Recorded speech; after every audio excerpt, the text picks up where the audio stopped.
Hello everyone, welcome to Wingsfair. നമ്മൾ ഇന്ന് HSST എക്സാമുകൾക്ക് അതുപോലെ നെറ്റ് എക്സാമുകൾക്കും സെറ്റ് എക്സാമുകൾക്കും ഒക്കെ ചോദിക്കുന്ന ടീച്ചിങ് ആപ്റ്റിറ്റ്യൂഡ് എന്ന് പറയുന്ന ടോപ്പിക്. ഈ ടോപ്പിക്കിലെ കേരള PSC കഴിഞ്ഞ കുറച്ച് എക്സാമുകളിൽ HSST എക്സാമുകളിൽ ചോദിച്ചിട്ടുള്ള 50 മുൻവർഷ ചോദ്യങ്ങളാണ് നമ്മൾ ഡിസ്കസ് ചെയ്യാൻ പോകുന്നത്. അപ്പോൾ കഴിഞ്ഞ തവണ ബോട്ടണി, സുവോളജി അങ്ങനെ കുറച്ച് ടോപ്പിക്കിലെ എക്സാം നടന്നിട്ടുണ്ടായിരുന്നു 2018 ആയിട്ട്. ബോട്ടണി, സുവോളജി, അതുപോലെ മാത്സ്, എക്കണോമിക്സ്. അപ്പൊ ഈ ഒരു ടോപ്പിക്കുമായി ബന്ധപ്പെട്ട് ഇതുവരെ PSC ചോദിച്ചിട്ടുള്ള 50 മുൻവർഷ ചോദ്യങ്ങൾ നമ്മൾ ഇന്ന് പഠിക്കാൻ പോവുകയാണ്. 50 മുൻവർഷ ചോദ്യങ്ങളും അനുബന്ധ വിവരങ്ങളും നമ്മൾ ഡിസ്കസ് ചെയ്യും. അപ്പൊ കൃത്യമായിട്ടും ഈ ഒരു ക്ലാസ് കേൾക്കുക. ഇതിനു മുന്നേ നമ്മൾ 1-2 ക്ലാസ്സുകൾ ചെയ്തിട്ടുണ്ട്. ഞാൻ അതുകൂടി അവസാനം ഞാൻ കൊടുക്കുന്നുണ്ട്. താങ്ക് യു സ്ലൈഡിന് ശേഷം നിങ്ങൾക്ക് അതിന്റെ ഒരു റെക്കമെൻഡേഷൻ കാണാൻ പറ്റുന്നതാണ്. അപ്പൊ വേണ്ട ആളുകൾ അത് കൃത്യമായിട്ടും ഉപയോഗപ്പെടുത്തുക.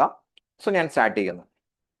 ഒന്നാമത്തെ ചോദ്യം, which of the following is least important while selecting A teaching method? ഒരു ടീച്ചിങ് മെത്തേഡ് തിരഞ്ഞെടുക്കുന്ന സമയത്ത് അത്ര ഇമ്പോർട്ടന്റ് അല്ലാത്തത് ഏത് എന്നുള്ളതാണ് ചോദ്യം. ഇപ്പൊ ലീസ്റ്റ് ഇമ്പോർട്ടന്റ് എന്ന് പറഞ്ഞാൽ അത്ര പ്രാധാന്യമില്ലാത്തത് ഏത് എന്നാണ് നമ്മൾ മനസ്സിലാക്കേണ്ടത്. അപ്പൊ ടീച്ചിങ് മെത്തേഡ് എന്ന് പറയുമ്പോൾ എന്താ ടീച്ചിങ് മെത്തേഡ്?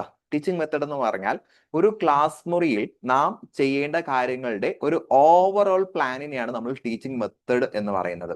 ഈ പ്ലാൻ എന്തിന്റെ അടിസ്ഥാനത്തിലായിരിക്കും? ഒരു അപ്രോച്ചിന്റെ അടിസ്ഥാനത്തിലായിരിക്കും. അപ്പൊ അപ്രോച്ചിന്റെ അടിസ്ഥാനത്തിലാണ് നമ്മൾ എന്ത് ചെയ്യുന്നത്? ഒരു പ്ലാൻ തയ്യാറാക്കുന്നത്. ഇത് ടീച്ചിങ് മെത്തേഡാണ് പ്ലാൻ. അത് നമ്മൾ ക്ലാസ് മുറിയിൽ എക്സിക്യൂട്ട് ചെയ്യുന്ന സമയത്ത് ആ പ്രോസസ്സിനെ നമ്മൾ പറയുന്നത് ടീച്ചിങ് ടെക്നിക് എന്നാണ്. അതുകൂടി ഒന്ന് ഓർത്തിരിക്കുക. ടീച്ചിങ് അപ്രോച്ച് ഉണ്ട്, ടീച്ചിങ് മെത്തേഡ് ഉണ്ട്, ടീച്ചിങ് ടെക്നിക് ഉണ്ട്. ഒരു അപ്രോച്ചിന്റെ അടിസ്ഥാനത്തിലായിരിക്കും നമ്മൾ ടീച്ചിങ് മെത്തേഡ് രൂപീകരിക്കുന്നത്. ദെൻ ഈ ടീച്ചിങ് മെത്തേഡ് നമ്മൾ ക്ലാസ് മുറിയിൽ പ്രാക്ടീസ് ചെയ്യുമ്പോൾ അതിന്റെ പേര് ടീച്ചിങ് ടെക്നിക് എന്നാണ്. ഓക്കെ, അപ്പൊ teaching method it should facilitate the creativity of the student. ഒരു കുട്ടിയുടെ ക്രിയേറ്റിവിറ്റിക്ക് സഹായം ചെയ്യുന്നതാകണ്ടേ? ആകണം. It should provide variety of learning experience. പലതരത്തിലുള്ള ലേണിംഗ് എക്സ്പീരിയൻസ് ഒരു കുട്ടിക്ക് കൊടുക്കണ്ടേ? കൊടുക്കണം. It should B widely accepted among different disciplines. നമ്മുടെ ക്ലാസ് മുറിയിലുള്ള വ്യത്യസ്ത കുട്ടികൾക്കെല്ലാം നാം പഠിപ്പിക്കുന്ന ടീച്ചിങ് മെത്തേഡ് അക്സെപ്റ്റബിൾ ആകണോ? അതൊട്ടും നിർബന്ധം ഉള്ള ഒരു സാധനമല്ല. അക്സെപ്റ്റബിൾ ആകണോ എന്നാ ചോദിച്ചിട്ടുള്ളത്. അക്സെപ്റ്റഡ് അല്ല നമ്മൾ പറയുന്നത്, സ്യൂട്ടബിൾ ആയിരിക്കണം എന്നാണ്. പലതരത്തിലുള്ള കുട്ടികൾ നമ്മുടെ ക്ലാസ് മുറിയിൽ ഉണ്ടായിരിക്കും. അവരുടെ ഡിഫറെന്റ് എബിലിറ്റീസിനെ കോപ്പ് അപ്പ് ചെയ്യുന്ന തരത്തിലുള്ള ഒരു കാര്യമായിരിക്കണം നമ്മൾ യൂസ് ചെയ്യേണ്ടത്. അതെല്ലാം അവർ സ്വീകരിക്കണമെന്ന് നിർബന്ധമില്ല, അല്ലേ? കുട്ടികൾക്ക് ലേണിംഗ് റെഡിനെസ്സും മറ്റു കാര്യങ്ങളൊക്കെ ഉണ്ടെങ്കിൽ അവർ സ്വീകരിക്കുമെന്ന് മാത്രം. അപ്പൊ കൃത്യമായിട്ടും വേർഡ്സ് പഠിച്ചു വെക്കുക, വേർഡ്സ് ഓർത്ത് വെക്കുക. പലപ്പോഴും നമ്മളെ തെറ്റിക്കുന്നത് അറിവില്ലായ്മയല്ല, ഓപ്ഷൻസ് നമ്മൾ കൃത്യമായിട്ടും ശ്രദ്ധിക്കാത്തത് കൊണ്ടാണ് പലപ്പോഴും നമ്മൾ മിസ്റ്റേക്സ് വരുത്തുന്നത് എന്ന് ഓർക്കുക, പ്രത്യേകിച്ചും ഇത്തരം ഒരു ടോപ്പിക്. ഓക്കെ, ദെൻ ഓപ്ഷൻ ഡിയിൽ പറഞ്ഞിരിക്കുന്നത് it should be based on multi sensory approach. ഒരു teaching method multi sensory approach അടിസ്ഥാനമാക്കിയായിരിക്കണം. അതേ, പലതരത്തിലുള്ള പഠിതാക്കൾ നമ്മുടെ ക്ലാസ് മുറിയിൽ ഉണ്ടായിരിക്കും. അവരുടെ എല്ലാം ഉൾക്കൊള്ളിക്കുന്ന തരത്തിലായിരിക്കണം. ശരിയാണ്. ഓപ്ഷൻ സി മാത്രമാണ് ടീച്ചിങ് മെത്തേഡിൽ നാം ടീച്ചിങ് മെത്തേഡ് സെലക്ട് ചെയ്യുന്ന സമയത്ത് നാം കൺസിഡർ ചെയ്യേണ്ട ആവശ്യമില്ലാത്തൊരു കാര്യം. ക്ലിയർ? Then അടുത്ത question, which of the following provides highest concreteness of learning experience? ഏറ്റവും കൂടുതൽ കോൺക്രീറ്റ്നെസ് എന്ന് പറഞ്ഞാൽ എന്താ? Sensory experience. അപ്പൊ സെൻസറി എക്സ്പീരിയൻസിനെ, പഞ്ചേന്ദ്രിയങ്ങൾ കൊണ്ടുള്ള എക്സ്പീരിയൻസിനെയാണ് നമ്മൾ സെൻസറി എക്സ്പീരിയൻസ് അഥവാ സംവേദനം എന്ന് പറയുന്നത്. അപ്പൊ ഏറ്റവും കൂടുതൽ സംവേദന ക്ഷമതയുള്ള ലേണിംഗ് എക്സ്പീരിയൻസ് ഏതാണെന്ന് ചോദിച്ചാൽ ഫീൽഡ് ട്രിപ്പ്. ഇപ്പൊ ഒരു ബോട്ടണി പഠിക്കുന്ന ഒരു കുട്ടി പലതരത്തിലുള്ള സസ്യജാലങ്ങളെ ഒരു ബൊട്ടാനിക്കൽ ഗാർഡനിൽ പോയി ആ ഒരു ട്രിപ്പിലൂടെ കാണുന്നു എങ്കിൽ അത് അവന്റെ എല്ലാ സെൻസറി എക്സ്പീരിയൻസിനെയും ഹൈ ആക്കുന്ന, പീക്ക് ആക്കുന്ന ഒരു ലേണിംഗ് എക്സ്പീരിയൻസ് ആയിരിക്കും. സോ ഓപ്ഷൻ ബി ആണ് ആൻസർ. നമ്മൾ ഫീൽഡ് ട്രിപ്പ് എന്നാണ് പറയാറ്, എക്സ്കേർഷൻ എന്ന് നമ്മൾ പറയാറില്ല. എക്സ്കേർഷൻ ഒരു വിനോദയാത്ര പോലെ ആയിപ്പോകും. ക്ലിയർ? ദെൻ അടുത്ത question, which of the following belongs to psychomotor domain of objectives? Learning ഒബ്ജക്റ്റീവ്സിന്റെ സൈക്കോമോട്ടർ ഡൊമൈനുമായിട്ട് ബന്ധപ്പെട്ട ഏതാണ് എന്നാണ് ചോദ്യം. നമുക്കറിയാം ബെഞ്ചമിൻ ബ്ലൂം, അദ്ദേഹം ലേണിംഗ് ഡൊമൈൻസിനെ, നമ്മളൊരു കാര്യം പഠിക്കുന്ന സമയത്ത് അത് 3 ഡൊമൈനുകൾക്ക് ഉപയോഗപ്പെടുന്ന തരത്തിലായിരിക്കണം എന്ന് അദ്ദേഹം പറയുന്നുണ്ട്. അതിൽ ഒന്നാണ് സൈക്കോമോട്ടോർ ഡൊമൈൻ. സൈക്കോമോട്ടോർ ഡൊമൈൻ ഒരു മനുഷ്യന്റെ മൂവ്മെന്റ്സുമായി ബന്ധപ്പെട്ടതാണ്, ചലനവുമായിട്ട് ബന്ധപ്പെട്ടതാണ് സൈക്കോമോട്ടർ ഡൊമൈൻ. രണ്ടാമത് വരുന്നത് അഫക്റ്റീവ് ഡൊമൈൻ ആണ് കേട്ടോ. അഫക്റ്റീവ് ഡൊമൈൻ എന്തുമായിട്ട് ബന്ധപ്പെട്ടതാണ്? ഇമോഷൻസ്, ആറ്റിറ്റ്യൂഡ് ഒക്കെ ആയിട്ട് ബന്ധപ്പെട്ടതാണ് അഫക്റ്റീവ് ഡൊമൈൻ. ദെൻ മൂന്നാമത് കോഗ്നിറ്റീവ് ഡൊമൈൻ, നമ്മുടെ മെന്റൽ പ്രോസസ്, നോളജ് ഒക്കെ ആയിട്ട് ബന്ധപ്പെട്ടതാണ് കോഗ്നിറ്റീവ് ഡൊമൈൻ. നമ്മൾ എപ്പോഴും ക്ലാസ് മുറിയിൽ ശ്രദ്ധിക്കുന്നത് കോഗ്നിറ്റീവ് ഡൊമൈൻ ആണ്. സൈക്കോമോട്ടറും അഫക്റ്റീവ് ഡൊമൈനും നമ്മൾ അത്ര കണ്ട് ശ്രദ്ധിക്കാറില്ല.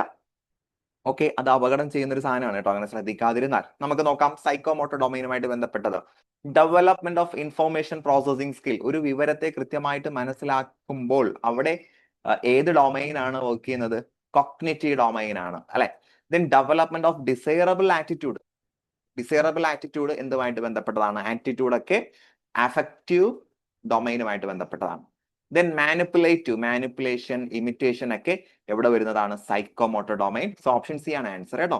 ദെൻ ക്രിട്ടിക്കൽ തിങ്കിങ് ക്രിയേറ്റീവ് ഡൊമൈനിൽ ഉൾപ്പെടുന്നതാണ്. നമ്മുടെ ആൻസർ ഓപ്ഷൻ സി ആണ്.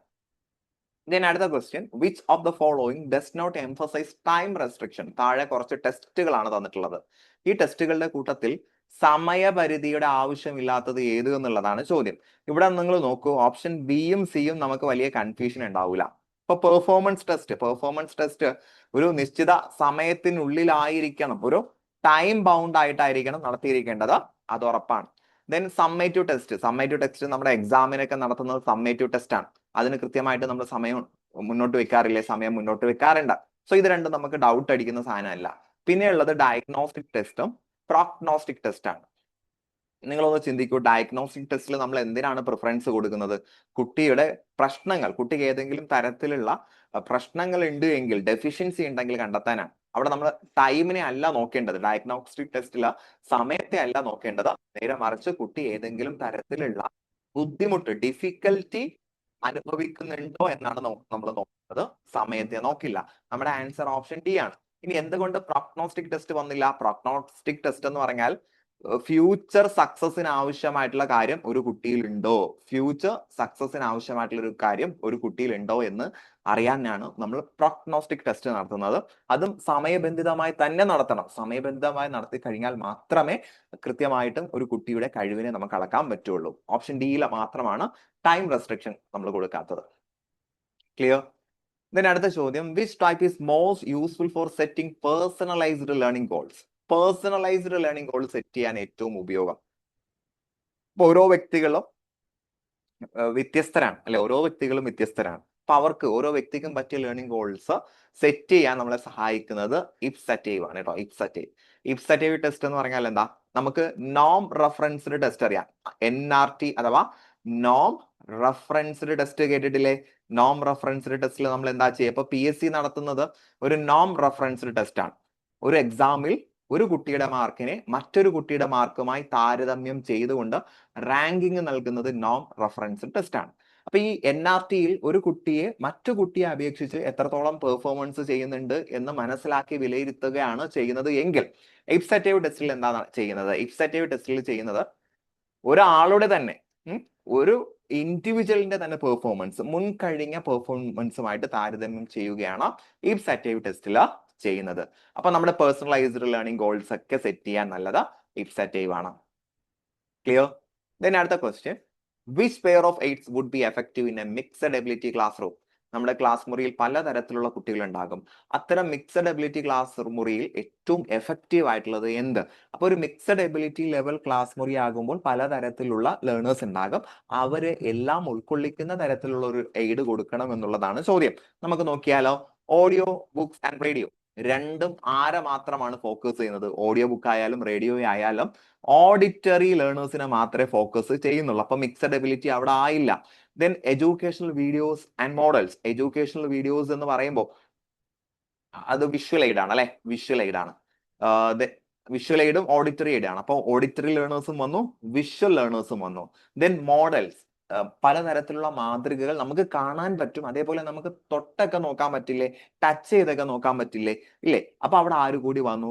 കൈനസ്തെറ്റിക് ലേണേഴ്സ് കൂടി വന്നു അല്ലെ. അപ്പൊ ഇവിടെ ആരൊക്കെ വന്നു? ഓഡിയോ വിഷ്വൽ ലേണേഴ്സും വന്നു, കൈനസ്തെറ്റിക് ലേണേഴ്സും വന്നു. അപ്പൊ ഇവിടെയാണ് എല്ലാ തരത്തിലുള്ള ലേണേഴ്സിനെയും ഉൾക്കൊള്ളിച്ചത്. സോ ഓപ്ഷൻ ബി ആണ് ആൻസർ. ഇനി ഇത് രണ്ടും വീഡിയോസ് ആണ്. വീഡിയോസ് ആകുമ്പോൾ ആര് വന്നില്ല? കൈനസ്തെറ്റിക് ലേണേഴ്സ് വന്നില്ല. Then YouTube, Edupuzzle. യൂട്യൂബ് എന്ന് പറയുമ്പോൾ തന്നെ ഒരു ക്ലാസ് മുറിയിൽ കൃത്യമായിട്ടും ഉപയോഗിക്കാൻ പറ്റുന്ന ഒരു എയ്ഡ് ആണോ എന്നുള്ള കാര്യത്തിൽ സംശയമുണ്ട് അല്ലെ. ദെൻ അടുത്ത question, the primary objective of reflective teaching. എന്താണ് റിഫ്ലക്റ്റീവ് ടീച്ചിങ്? ക്ലാസ് മുറിയിൽ കുട്ടികൾ പറയുന്ന ഫീഡ്ബാക്ക്, ആ ഫീഡ്ബാക്ക് അനുസരിച്ച് നമ്മുടെ ടീച്ചിങ് മെത്തഡുകളിൽ മാറ്റം വരുത്തുക, സ്ട്രാറ്റജികളിൽ മാറ്റം വരുത്തുക. അതാണ് റിഫ്ലക്റ്റീവ് ടീച്ചിങ് കൊണ്ട് ഉദ്ദേശിക്കുന്നത്. സോ ഒരു റിഫ്ലക്റ്റീവ് ടീച്ചിങ്ങിന്റെ പ്രധാനപ്പെട്ട ഒബ്ജക്റ്റീവ്, പ്രൈമറി ഒബ്ജക്റ്റീവ് ഏതാണെന്ന് ചോദ്യം. മാക്സിമം സിലബസ് കവറേജ്, പെട്ടെന്ന് സിലബസ് തീർക്കാനാണോ? അല്ല. സിലബസ് ഒക്കെ നമുക്ക് തീർക്കണം, പക്ഷെ സിലബസ് തീർക്കാനല്ല reflective teaching. Then ensure discipline in the class മുറി, ക്ലാസ് റൂം, ക്ലാസ് മുറിയിൽ അച്ചടക്കം ഉറപ്പുവരുത്താനാണോ? അല്ല. Encourage self assessment and pedagogical improvement. അങ്ങനെയല്ലേ? ഓരോ അധ്യാപകനും താൻ പഠിപ്പിക്കുന്ന പഠന രീതി ശരിയാണോ, അതിനെന്താ എന്തെങ്കിലും അപാകതയുണ്ടോ എന്ന് തിരിച്ചറിയുക, അത് മെച്ചപ്പെടുത്തുന്നതിന് വേണ്ടിയാണ് റിഫ്ലക്റ്റീവ് ടീച്ചിങ് കൊണ്ടുവരുന്നത്. ശരിയാണ്. സോ ഓപ്ഷൻ സി ആണ് ആൻസർ. ക്ലിയർ? ദെൻ അടുത്ത ക്വസ്റ്റ്യൻ ഉണ്ട്, which learner in characteristics is most crucial in applying Vygotsky's concept of zone of proximal development? നമുക്കറിയാം സോഷ്യൽ കൺസ്ട്രക്റ്റിവിസത്തിന്റെ പിതാവാണ് വൈഗോട്സ്കി. അദ്ദേഹം മുന്നോട്ട് വെച്ച ഒരു ആശയമാണ് സോൺ ഓഫ് പ്രോക്സിമൽ ഡെവലപ്മെന്റ്. ഒരു വ്യക്തിക്ക് സ്വയം ചെയ്യാൻ പറ്റുന്ന ചില കഴിവുകളുണ്ട്, മറ്റൊരാളുടെ സഹായത്തോടെ എത്തിപ്പെടാൻ പറ്റുന്ന മേഖലയുണ്ട്, ഒട്ടും തന്നെ എത്തിപ്പെടാൻ പറ്റാത്ത മേഖലയുണ്ട് അല്ലെ. ഇത് ഒരാൾക്ക് അയാളുടെ സ്വന്തം കഴിവ് കൊണ്ട് എത്തിപ്പെടാൻ പറ്റുന്ന മേഖല, അതിനെ നമ്മൾ പറയുന്നത് കറന്റ് എബിലിറ്റി ലെവൽ എന്നാണ്. മറ്റൊരാളുടെ സഹായത്തോടു കൂടി എത്താൻ പറ്റുന്ന മേഖല പൊട്ടൻഷ്യൽ എബിലിറ്റി ലെവൽ എന്നാണ്. ഈ കറന്റ് എബിലിറ്റി ലെവലിനും പൊട്ടൻഷ്യൽ എബിലിറ്റി ലെവലിനും ഇടയിലുള്ള ആ ഒരു വ്യത്യാസം ഉണ്ടല്ലോ, ഈ ഒരു ബൗണ്ടറിയെ നമ്മൾ പറയുന്ന പേരാണ് ZPD അല്ലെ, ZPD. സോ ഒരു ZPD മനസ്സിലാക്കണമെങ്കിൽ ഈ താഴെ തന്നിരിക്കുന്നതിൽ ഏതാണ് ക്രൂഷ്യൽ? ദെൻ അടുത്തത് മാച്ച് ദ ഫോളോയിങ് ക്വസ്റ്റ്യൻസ് ആണ്. നമുക്ക് നോക്കാം. Match the following methods of teaching with their key features. Match the following, ഒരു സ്ഥലത്ത് മെത്തേഡ് കൊടുത്തിട്ടുണ്ട്, ദെൻ അതിന്റെ പ്രത്യേകത കൊടുത്തിട്ടുണ്ട്. നമുക്ക് മാച്ച് ചെയ്യാനാണ് ചോദ്യം. ലെക്ചർ മെത്തേഡ്, ഒന്ന് ലെക്ചർ മെത്തേഡ്. ലെക്ചർ മെത്തേഡിന്റെ പ്രത്യേകത എന്താ? അധ്യാപിക്കുന്നു, കുട്ടികൾ കേട്ടിരിക്കുന്നു അല്ലെ. അപ്പൊ ഇവിടെ സിയിൽ നോക്കൂ, പാസീവ് റിസപ്ഷൻ ഓഫ് നോളജ്. കുട്ടി എന്ത് ചെയ്യുന്നു? വെറുതെ ഇങ്ങനെ കേട്ടിരിക്കുന്നു, അധ്യാപകൻ ഇങ്ങനെ സംസാരിച്ചുകൊണ്ടിരിക്കുന്നു.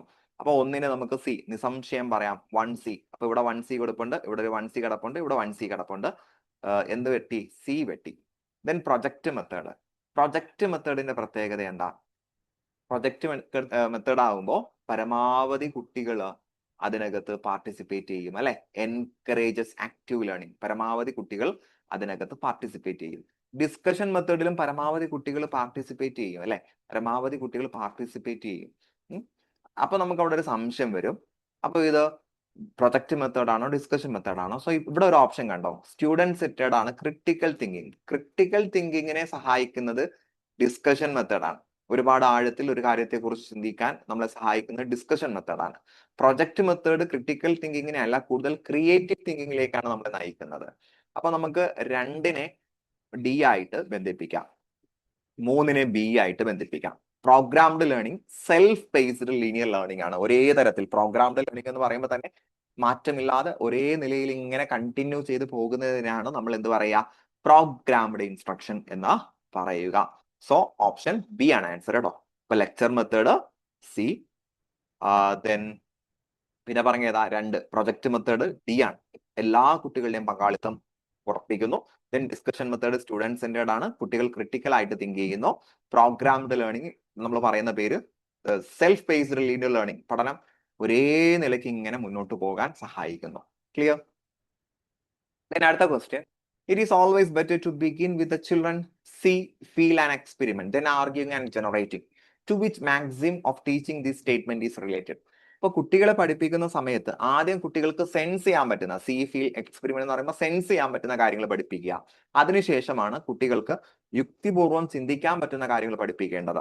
സോ അങ്ങനെ പറയുമ്പോൾ തന്നെ നിങ്ങൾക്ക് കിട്ടി എംപിരിക്കൽ ആയിട്ടുള്ള കാര്യങ്ങൾ എന്ന് പറഞ്ഞാൽ എക്സ്പീരിയൻസ് ചെയ്യാൻ പറ്റുന്ന, കുട്ടികൾക്ക് എക്സ്പീരിയൻസ് ചെയ്യാൻ പറ്റുന്ന കാര്യങ്ങൾ ആദ്യം പഠിപ്പിക്കുക. അതിനുശേഷം മാത്രം യുക്തിപൂർവ്വം ചിന്തിക്കാൻ പറ്റുന്ന കാര്യങ്ങളിലേക്ക് പോകുക. ഇനി മറ്റു മാക്സിംസ് ഒക്കെ അറിയാമല്ലോ, മാക്രോ ടു മൈക്രോ. ആദ്യം മൊത്തത്തിൽ അല്ലെ, ടോട്ടൽ ആയിട്ട് ഒന്ന് പഠിപ്പിക്കുക, പിന്നീട് അതിനെ ഇഴകീറി പഠിപ്പിക്കുക. അതാണ് macro to micro. Particular to general നേരെ തിരിച്ചാണ് അല്ലെ. ആദ്യം എന്ത് ചെയ്യുന്നു? ആദ്യം എക്സാമ്പിൾ ഒക്കെ പഠിപ്പിക്കുന്നു. ആദ്യം എക്സാമ്പിൾ ചെറിയൊരു ടോപ്പിക് ഒക്കെ പഠിക്കുന്നു, പിന്നെ മൊത്തത്തിൽ പഠിപ്പിക്കുന്നു. സിമ്പിൾ ആദ്യം ലളിതമായിട്ട് ഉള്ളത് പഠിപ്പിക്കുന്നു, പിന്നെ ഡിഫിക്കൽട്ട് ആയിട്ടുള്ളത് പഠിപ്പിക്കുന്നു. Simple to complex. ക്ലിയർ അല്ലേ? Then which of the following assessment technique is most appropriate for assessing creative thinking in students? കുട്ടികളിലെ ക്രിയാത്മകത അല്ലെ, കുട്ടികളുടെ എന്താ പറയാ, യെസ്, ക്രിയാശേഷിയെ അല്ലെങ്കിൽ ക്രിയേറ്റിവിറ്റിയെ, ക്രിയാത്മക അല്ല സർഗാത്മക ചിന്തയെ സഹായിക്കുന്ന തരത്തിലുള്ള അസസ്മെന്റ് ടെക്നിക്ക് ഏതാന്ന് ചോദിച്ചാൽ ഒറ്റ ഉത്തരമേ ഉള്ളൂ, ഓപ്പൺ എൻഡഡ് ക്വസ്റ്റ്യൻസ്. കുട്ടിയോട് ചോദ്യം ചോദിക്കുമ്പോൾ ഒരുപാട് തരത്തിലുള്ള മറുപടിക്ക് സ്കോപ്പുള്ള തരത്തിലുള്ള ക്വസ്റ്റ്യൻസ് ചോദിക്കുക. ഒരൊറ്റ ശരി ഉത്തരം മാത്രം തരുന്ന ചോദ്യങ്ങളാണ് കുട്ടിയുടെ മുന്നിലേക്ക് വെച്ചു കൊടുക്കുന്നതെങ്കിൽ അതിനൊരൊറ്റ ഉത്തരമേ ഉള്ളൂ. കുട്ടിക്ക് അവിടെ ക്രിയേറ്റീവായിട്ട് ചിന്തിക്കാനുള്ള സ്പേസ് അവിടെ കിട്ടുന്നില്ല. അപ്പൊ കുട്ടിക്ക് ക്രിയേറ്റീവായിട്ട് ചിന്തിക്കാനുള്ള സ്പേസ് കിട്ടണമെങ്കിൽ ഓപ്പൺ എൻഡഡ് ക്വസ്റ്റ്യൻസ് ചോദിക്കണം. സോ ഓപ്ഷൻ ബി ആണ് ആൻസർ. ക്ലിയർ? ദെൻ അടുത്ത ചോദ്യമാണ് ജിക്സാ മെത്തേഡ്. ജിക്സാ മെത്തേഡ് ഏതിന്റെ ഫോമാണ്? ജിക്സാ മെത്തേഡ് എന്താണ് എന്ന് ചോദിച്ചാൽ എന്നല്ല ചോദിച്ചിട്ടുള്ളത്, ഏതിന്റെ ഫോമാണ് എന്നാണ് ചോദിച്ചിട്ടുള്ളത്. അപ്പൊ ജിക്സാ മെത്തേഡ് എന്ന് പറയുമ്പോൾ 1970കളിലൊക്കെ വന്നിട്ടുള്ള ഒരു മെത്തേഡാണ്. ഈ മെത്തേഡുകളിൽ വളരെ സിസ്റ്റമാറ്റിക് ആയിട്ട് ചെറിയ ചെറിയ ഗ്രൂപ്പുകളായിട്ട് കുട്ടികളെ തിരിക്കുന്നു. ദെൻ അതിനൊരു പാരന്റ് ഗ്രൂപ്പ് ഉണ്ടാവും. കുട്ടികൾ ഈ ഗ്രൂപ്പിൽ വളരെ സിസ്റ്റമാറ്റിക് ആയിട്ട് ഡിസ്കഷൻസ് നടത്തുന്നു. ഈ ഡിസ്കഷൻസ് പിന്നെ പാരന്റ് ഗ്രൂപ്പിലേക്കൊക്കെ വരുന്നു. അങ്ങനെ വളരെ സിസ്റ്റമാറ്റിക് ആയിട്ട് നടത്തുന്ന ഒരു ഗ്രൂപ്പ് ഡിസ്കഷൻ ആണ് ജിക്സാ മെത്തേഡ് എന്ന് പറയുന്നത് കേട്ടോ. ഈ ജിക്സാ മെത്തേഡ് മുന്നോട്ട് വെച്ചത് ആരാണ് എന്ന് ചോദിച്ചാൽ നമുക്ക് പറയാം എലിയട്ട് ആരോൺസൺ ആണ് കേട്ടോ. എലിയട്ട് ആരോൺസൺ ആണ് ഈ ഒരു മെത്തേഡ് മുന്നോട്ട് വെച്ചിട്ടുള്ളത്. എലിയട്ട് ആരോൺസൺ ആണ്. ഇത് കോപ്പറേറ്റീവ് ലേണിംഗിൽ ഉൾപ്പെടുന്നതാണ് കേട്ടോ. കോപ്പറേറ്റീവ്, കൊളാബറേറ്റീവ് അല്ല, കോപ്പറേറ്റീവ്. കുറച്ചുകൂടി സിസ്റ്റമാറ്റിക് ആയിട്ടുള്ള ഗ്രൂപ്പ് സ്റ്റഡി നടത്തുന്നത് കോപ്പറേറ്റീവ് ലേണിംഗിലാണ് എന്ന് മനസ്സിലാക്കുക. സോ ഓപ്ഷൻ ബി ആണ്, ഓപ്ഷൻ എ അല്ല. കോപ്പറേറ്റീവ് ലേണിംഗ് കൊളാബറേറ്റീവ് ലേണിംഗ് തമ്മിലുള്ള വ്യത്യാസം, കോപ്പറേറ്റീവ് കുറച്ചുകൂടി വെൽ ഓർഗനൈസ്ഡ് ആയിരിക്കും എന്ന് മനസ്സിലാക്കുക കേട്ടോ. കുറച്ചുകൂടി വെൽ ഓർഗനൈസ്ഡ് ആയിരിക്കും. അതിന്റെ കീഴിൽ വരുന്നതാണ് ജിക്സാ മെത്തേഡ്. പിന്നെ ഇവിടെ കൊടുത്തിരിക്കുന്നുണ്ടോ ഗ്രാഫിക് ഓർഗനൈസർ സ്ട്രാറ്റജി. അത് ജിക്സാ മെത്തേഡിനുള്ളിൽ വരുന്ന ഒരു ടെക്നിക്കാണ് ഈ ഒരു graphic organiser strategy. Then problem based ലേണിംഗിലും നമ്മൾ എന്ത് യൂസ് ചെയ്യാറുണ്ട്? ജിക്സാ മെത്തേഡ് യൂസ് ചെയ്യാറുണ്ട്. പക്ഷേ ജിക്സാ മെത്തേഡ് ഏതിന്റെ കീഴിൽ വരുന്നു എന്ന് ചോദിച്ചാൽ കോപ്പറേറ്റീവ് ലേണിംഗിന്റെ കീഴിലാണ് വരുന്നത്. ക്ലിയർ? ദെൻ അടുത്ത ക്വസ്റ്റ്യനിലേക്ക് വരാം. Which of the following is an example for reflective teaching practice? Reflective teaching പ്രാക്ടീസിന്റെ എക്സാമ്പിൾ താഴെ തന്നിരിക്കുന്നതിൽ ഏതാണ്? അപ്പൊ ഇവിടെ റിഫ്ലക്റ്റീവ് ടീച്ചിങ് പ്രാക്ടീസ് ആണ്. റിഫ്ലക്റ്റീവ് നമ്മൾ നേരത്തെ പറഞ്ഞു, ഇത് പല എക്സാമുകൾക്ക് ചോദിച്ചാണ്. ഒരു എക്സാമിൽ 5 ചോദ്യം വരുള്ളൂ. നമ്മളിങ്ങനെ പറഞ്ഞു പോകുന്നതാണ്. അപ്പോൾ ഇത് വേറൊരു എക്സാമിന് ചോദിച്ച ചോദ്യമാണ്. റിഫ്ലക്റ്റീവ് ടീച്ചിങ് പ്രാക്ടീസ് എന്ന് പറഞ്ഞാൽ കുട്ടികൾ നമ്മളോട് പറയുന്ന ഫീഡ്ബാക്ക് കേട്ട് അതനുസരിച്ച് നമ്മുടെ പ്രസന്റേഷനിൽ മാറ്റം വരുത്തുക. ഓപ്ഷൻ എയിൽ തന്നെ കിടപ്പുണ്ട്. Changing presentation style after A feedback session. കുട്ടികളിൽ നിന്നും ഫീഡ്ബാക്ക് സ്വീകരിച്ചതിന് ശേഷം നമ്മുടെ പ്രസന്റേഷനിലെ രീതികളിൽ മാറ്റം വരുത്തുക. ക്ലിയർ? Then അടുത്ത question, according to Benjamin S. Bloom, the category which develops the creative ability of student is. കുട്ടികളുടെ സർഗാത്മക കഴിവിനെ വികസിപ്പിക്കുന്ന കാറ്റഗറി ഏതാണ് എന്ന് ബെഞ്ചമിൻ ബ്ലൂം പറയുന്നു എന്നുള്ളതാണ് ചോദ്യം. അത് സിന്തസിസ് ആണ്. സിന്തസിസ് എന്ന് പറഞ്ഞാൽ എന്താ? കുട്ടികൾ അനാലിസിസിലൂടെ കണ്ടെത്തിയ പല പല പാർട്സിനെ കൂട്ടിയോജിപ്പിച്ച് മനസ്സിലാക്കുന്നതിനാണ് സിന്തസിസ് എന്ന് പറയുന്നത്. അനാലിസിസിൽ കുട്ടികൾ ഒരു കാര്യം ബ്രേക്ക് ചെയ്ത് പഠിക്കുകയാണ്. ഈ ബ്രേക്ക് ചെയ്ത കാര്യങ്ങൾ, അനാലിസിസിൽ ബ്രേക്ക് ചെയ്ത കാര്യങ്ങൾ കൂട്ടിച്ചേർത്ത് വെക്കുമ്പോഴാണ് സിന്തസിസ് ആകുന്നത്. ഒരു സിന്തസിസിലൂടെയാണ് ഒരു കുട്ടിയുടെ ക്രിയേറ്റീവ് എബിലിറ്റി വികസിക്കുന്നത് എന്ന് ബെഞ്ചമിൻ ബ്ലൂം പറയുന്നു. ഓക്കെ, ദെൻ ഇനി അടുത്ത ചോദ്യമാണ് ഡിപ്പെൻഡന്റ് വേരിയബിൾ. നമ്മുടെ ടീച്ചിങ് പ്രോസസ്സിൽ ഡിപ്പെൻഡന്റ് വേരിയബിൾ ഉണ്ട്, ഇൻഡിപെൻഡന്റ് വേരിയബിൾ ഉണ്ട്. ഡിപ്പെൻഡന്റ് ഉണ്ട്, ഇൻഡിപെൻഡന്റ് ഉണ്ട്. ഇൻഡിപെൻഡന്റ് വേരിയബിൾ എന്ന് പറഞ്ഞാൽ നമ്മുടെ ടീച്ചിങ് പ്രോസസ്സിൽ ടീച്ചർ ഒരു ഇൻഡിപെൻഡന്റ് വേരിയബിൾ ആണ്. കാരണം ടീച്ചറാണ് ഇവിടെ പ്രോസസ്സ്, എന്താണ് പഠിപ്പിക്കേണ്ടത് എന്ന് പ്ലാൻ ചെയ്യുന്നു, ഏത് മെത്തഡിൽ പഠിപ്പിക്കണമെന്ന് പ്ലാൻ ചെയ്യുന്നത് ടീച്ചറാണ്. അപ്പൊ ടീച്ചർ ഇൻഡിപെൻഡന്റ് വേരിയബിൾ ആണ്. ദെൻ സ്റ്റുഡന്റ് ഡിപ്പെൻഡന്റ് വേരിയബിൾ ആണ്. സ്റ്റുഡന്റ് എന്തിനെ ആശ്രയിച്ചാണുള്ളത്? സ്റ്റുഡന്റ് ടീച്ചറിനെ ആശ്രയിച്ചാണുള്ളത്. സോ ഡിപ്പെൻഡന്റ് വേരിയബിൾ സ്റ്റുഡന്റ് ആണ്. ഇനി ലേണിംഗ് എക്സ്പീരിയൻസും ലേണിംഗ് എയ്ഡ്സും ഒക്കെ ഒരു ഇന്റർവെനിങ് വേരിയബിൾ ആണ്. ഇന്റർവെനിങ് വേരിയബിൾ ആണ്. ഇന്റർവെനിങ് വേരിയബിൾ എന്ന് പറയുമ്പോൾ അത് ഡിപ്പെൻഡന്റും അല്ല ഇൻഡിപെൻഡന്റും അല്ല. പക്ഷെ ഈ ലേണിംഗ് എക്സ്പീരിയൻസും ലേണിംഗ് എയ്ഡ്സും പഠനത്തെ സ്വാധീനിക്കുന്നുണ്ട്. ലേണിംഗ് എക്സ്പീരിയൻസ് മോശമായാൽ പ്രോസസ് ഓഫ് ടീച്ചിങ്ങിനെ അത് ബാധിക്കും. അപ്പൊ ഇൻഡിപെൻഡന്റും അല്ല ഡിപ്പെൻഡന്റും അല്ല. എന്നാൽ ഇൻഡിപെൻഡന്റും ഡിപ്പെൻഡന്റും എങ്ങനെ ആയിരിക്കണമെന്ന്, അതിന്റെ പരസ്പര സഹകരണം, അതിന്റെ ഹാർമോണി കൃത്യമായിട്ട് മുന്നോട്ട് കൊണ്ടുപോകാൻ ആര് സഹായിക്കുന്നുണ്ട്? ഇന്റർവെനിങ് വേരിയബിൾ. അപ്പൊ അതൊരു ഡയറക്റ്റ് ആയിട്ട് നമുക്ക് അതിന്റെ ഒരു ഇടപെടൽ കാണാൻ പറ്റില്ല എങ്കിലും കുറച്ചുകൂടി ആഴത്തിലേക്ക് ഇറങ്ങി ചെല്ലുന്ന സമയത്ത് നമുക്ക് അതിന്റെ ഇൻഫ്ലുവൻസ് പ്രോസസ് ഓഫ് ടീച്ചിങ്ങിൽ കാണാൻ പറ്റും. ക്ലിയർ? ദെൻ അടുത്ത ക്വസ്റ്റ്യൻ, ഒപ്റ്റാക്കണോ is a technical aid for? പല ആളുകളും ഈ ചോദ്യം കേട്ട് ഞെട്ടിയിട്ടുണ്ട്. ഒപ്റ്റാക്കൺ, നിങ്ങൾ ഇത്ര ചിന്തിച്ചാൽ മതി. ഒപ്റ്റാക്കൺ എന്ന് പറയുമ്പോൾ ഒപ്റ്റിക്കൽ പോലില്ലേ? ഒപ്റ്റിക്കൽ എന്താ? കാഴ്ചയുമായിട്ട് ബന്ധപ്പെട്ടതല്ലേ? യെസ്, വിഷ്വലി ചലഞ്ചഡ് പ്യൂപ്പിൾസിന് വേണ്ടി ഉള്ള ടെക്നിക്കൽ എയ്ഡ് ആണ് ഒപ്റ്റാക്കൺ. ഓക്കെ, ഓപ്ഷൻ ഡി ആണ് ആൻസർ. ദെൻ അടുത്ത question, which among the new type of test items have premises and responses? നമ്മൾ നേരത്തെ ഒരു മാച്ച് ദ ഫോളോയിങ് കണ്ടല്ലോ. ഈ മാച്ച് ദ ഫോളോയിങ്ങിൽ ആദ്യത്തെ ഭാഗത്ത് എ പാർട്ടിലുള്ളതിനെ നമ്മൾ പ്രിമിസസും ബി പാർട്ടിലുള്ളതിനെ റെസ്പോൺസ് എന്നാണ് പറയുന്നത്. അപ്പൊ ഈ എ പാർട്ടിലുള്ളതിന് യോജിക്കുന്ന റെസ്പോൺസിനെയാണ് നമ്മൾ ഇവിടെ നിന്ന് തിരഞ്ഞെടുക്കുന്നത്. സോ മാച്ച് ദ ഫോളോയിങ്ങിലാണ് നമ്മൾ പ്രിമിസസ്, റെസ്പോൺസ്, ഇതിൽ എ പാർട്ടിലുള്ളത് പ്രിമിസസ് എന്നും ബി പാർട്ടിലുള്ളത് റെസ്പോൺസ് എന്നുമാണ് നമ്മൾ പറയാറ്. ക്ലിയർ? ഇനി MCQs ഉണ്ട്. നമ്മുടെ എക്സാമിന് MCQ ആണ് വരുന്നത്, മൾട്ടിപ്പിൾ ചോയ്സ് ക്വസ്റ്റ്യൻസ് ആണ് വരുന്നത്. മൾട്ടിപ്പിൾ ചോയ്സ് ക്വസ്റ്റ്യൻസിൽ ആ ക്വസ്റ്റ്യനെ നമ്മൾ എന്ത് പറയുന്നു? സ്റ്റെം എന്ന് പറയുന്നു. മൾട്ടിപ്പിൾ ചോയ്സ് ക്വസ്റ്റ്യനിലെ ക്വസ്റ്റ്യനെ നമ്മൾ പറയുന്ന പേര് സ്റ്റെം എന്നും അവിടുത്തെ ഓപ്ഷൻസിനെ നമ്മൾ പറയുന്ന പേര് ഓപ്ഷൻസ് എന്ന് തന്നെയാണ്. ഇപ്പൊ മൾട്ടിപ്പിൾ ചോയ്സ് ക്വസ്റ്റ്യൻസിൽ എന്തുണ്ടാകും? സ്റ്റെംസ്, ഒരു സ്റ്റെം ഉണ്ടാകും, ഓപ്ഷൻസ് ഉണ്ടാകും. ഇനി alternate response type test items ഉണ്ട്. ട്രൂ ഓർ ഫോൾസ് ഒക്കെ ഇല്ലേ? താഴെ തന്നിരിക്കുന്നതിൽ ഏതാണ് ട്രൂ, ഏതാണ് ഫോൾസ്? രണ്ടാലൊന്ന്. അപ്പൊ അൾട്ടർനേറ്റ് റെസ്പോൺസ് ടൈപ്പ് ടെസ്റ്റ് ഐറ്റംസിൽ 2 ആൾട്ടർനേറ്റീവ്സ് ഉണ്ടാകും, അതിലൊന്ന് സെലക്ട് ചെയ്യണം. ഇനി കംപ്ലീഷൻ ടൈപ്പ് ടെസ്റ്റ് ഐറ്റംസ് ഉണ്ട്, ഫിൽ ഇൻ ദ ബ്ലാങ്ക്സ്.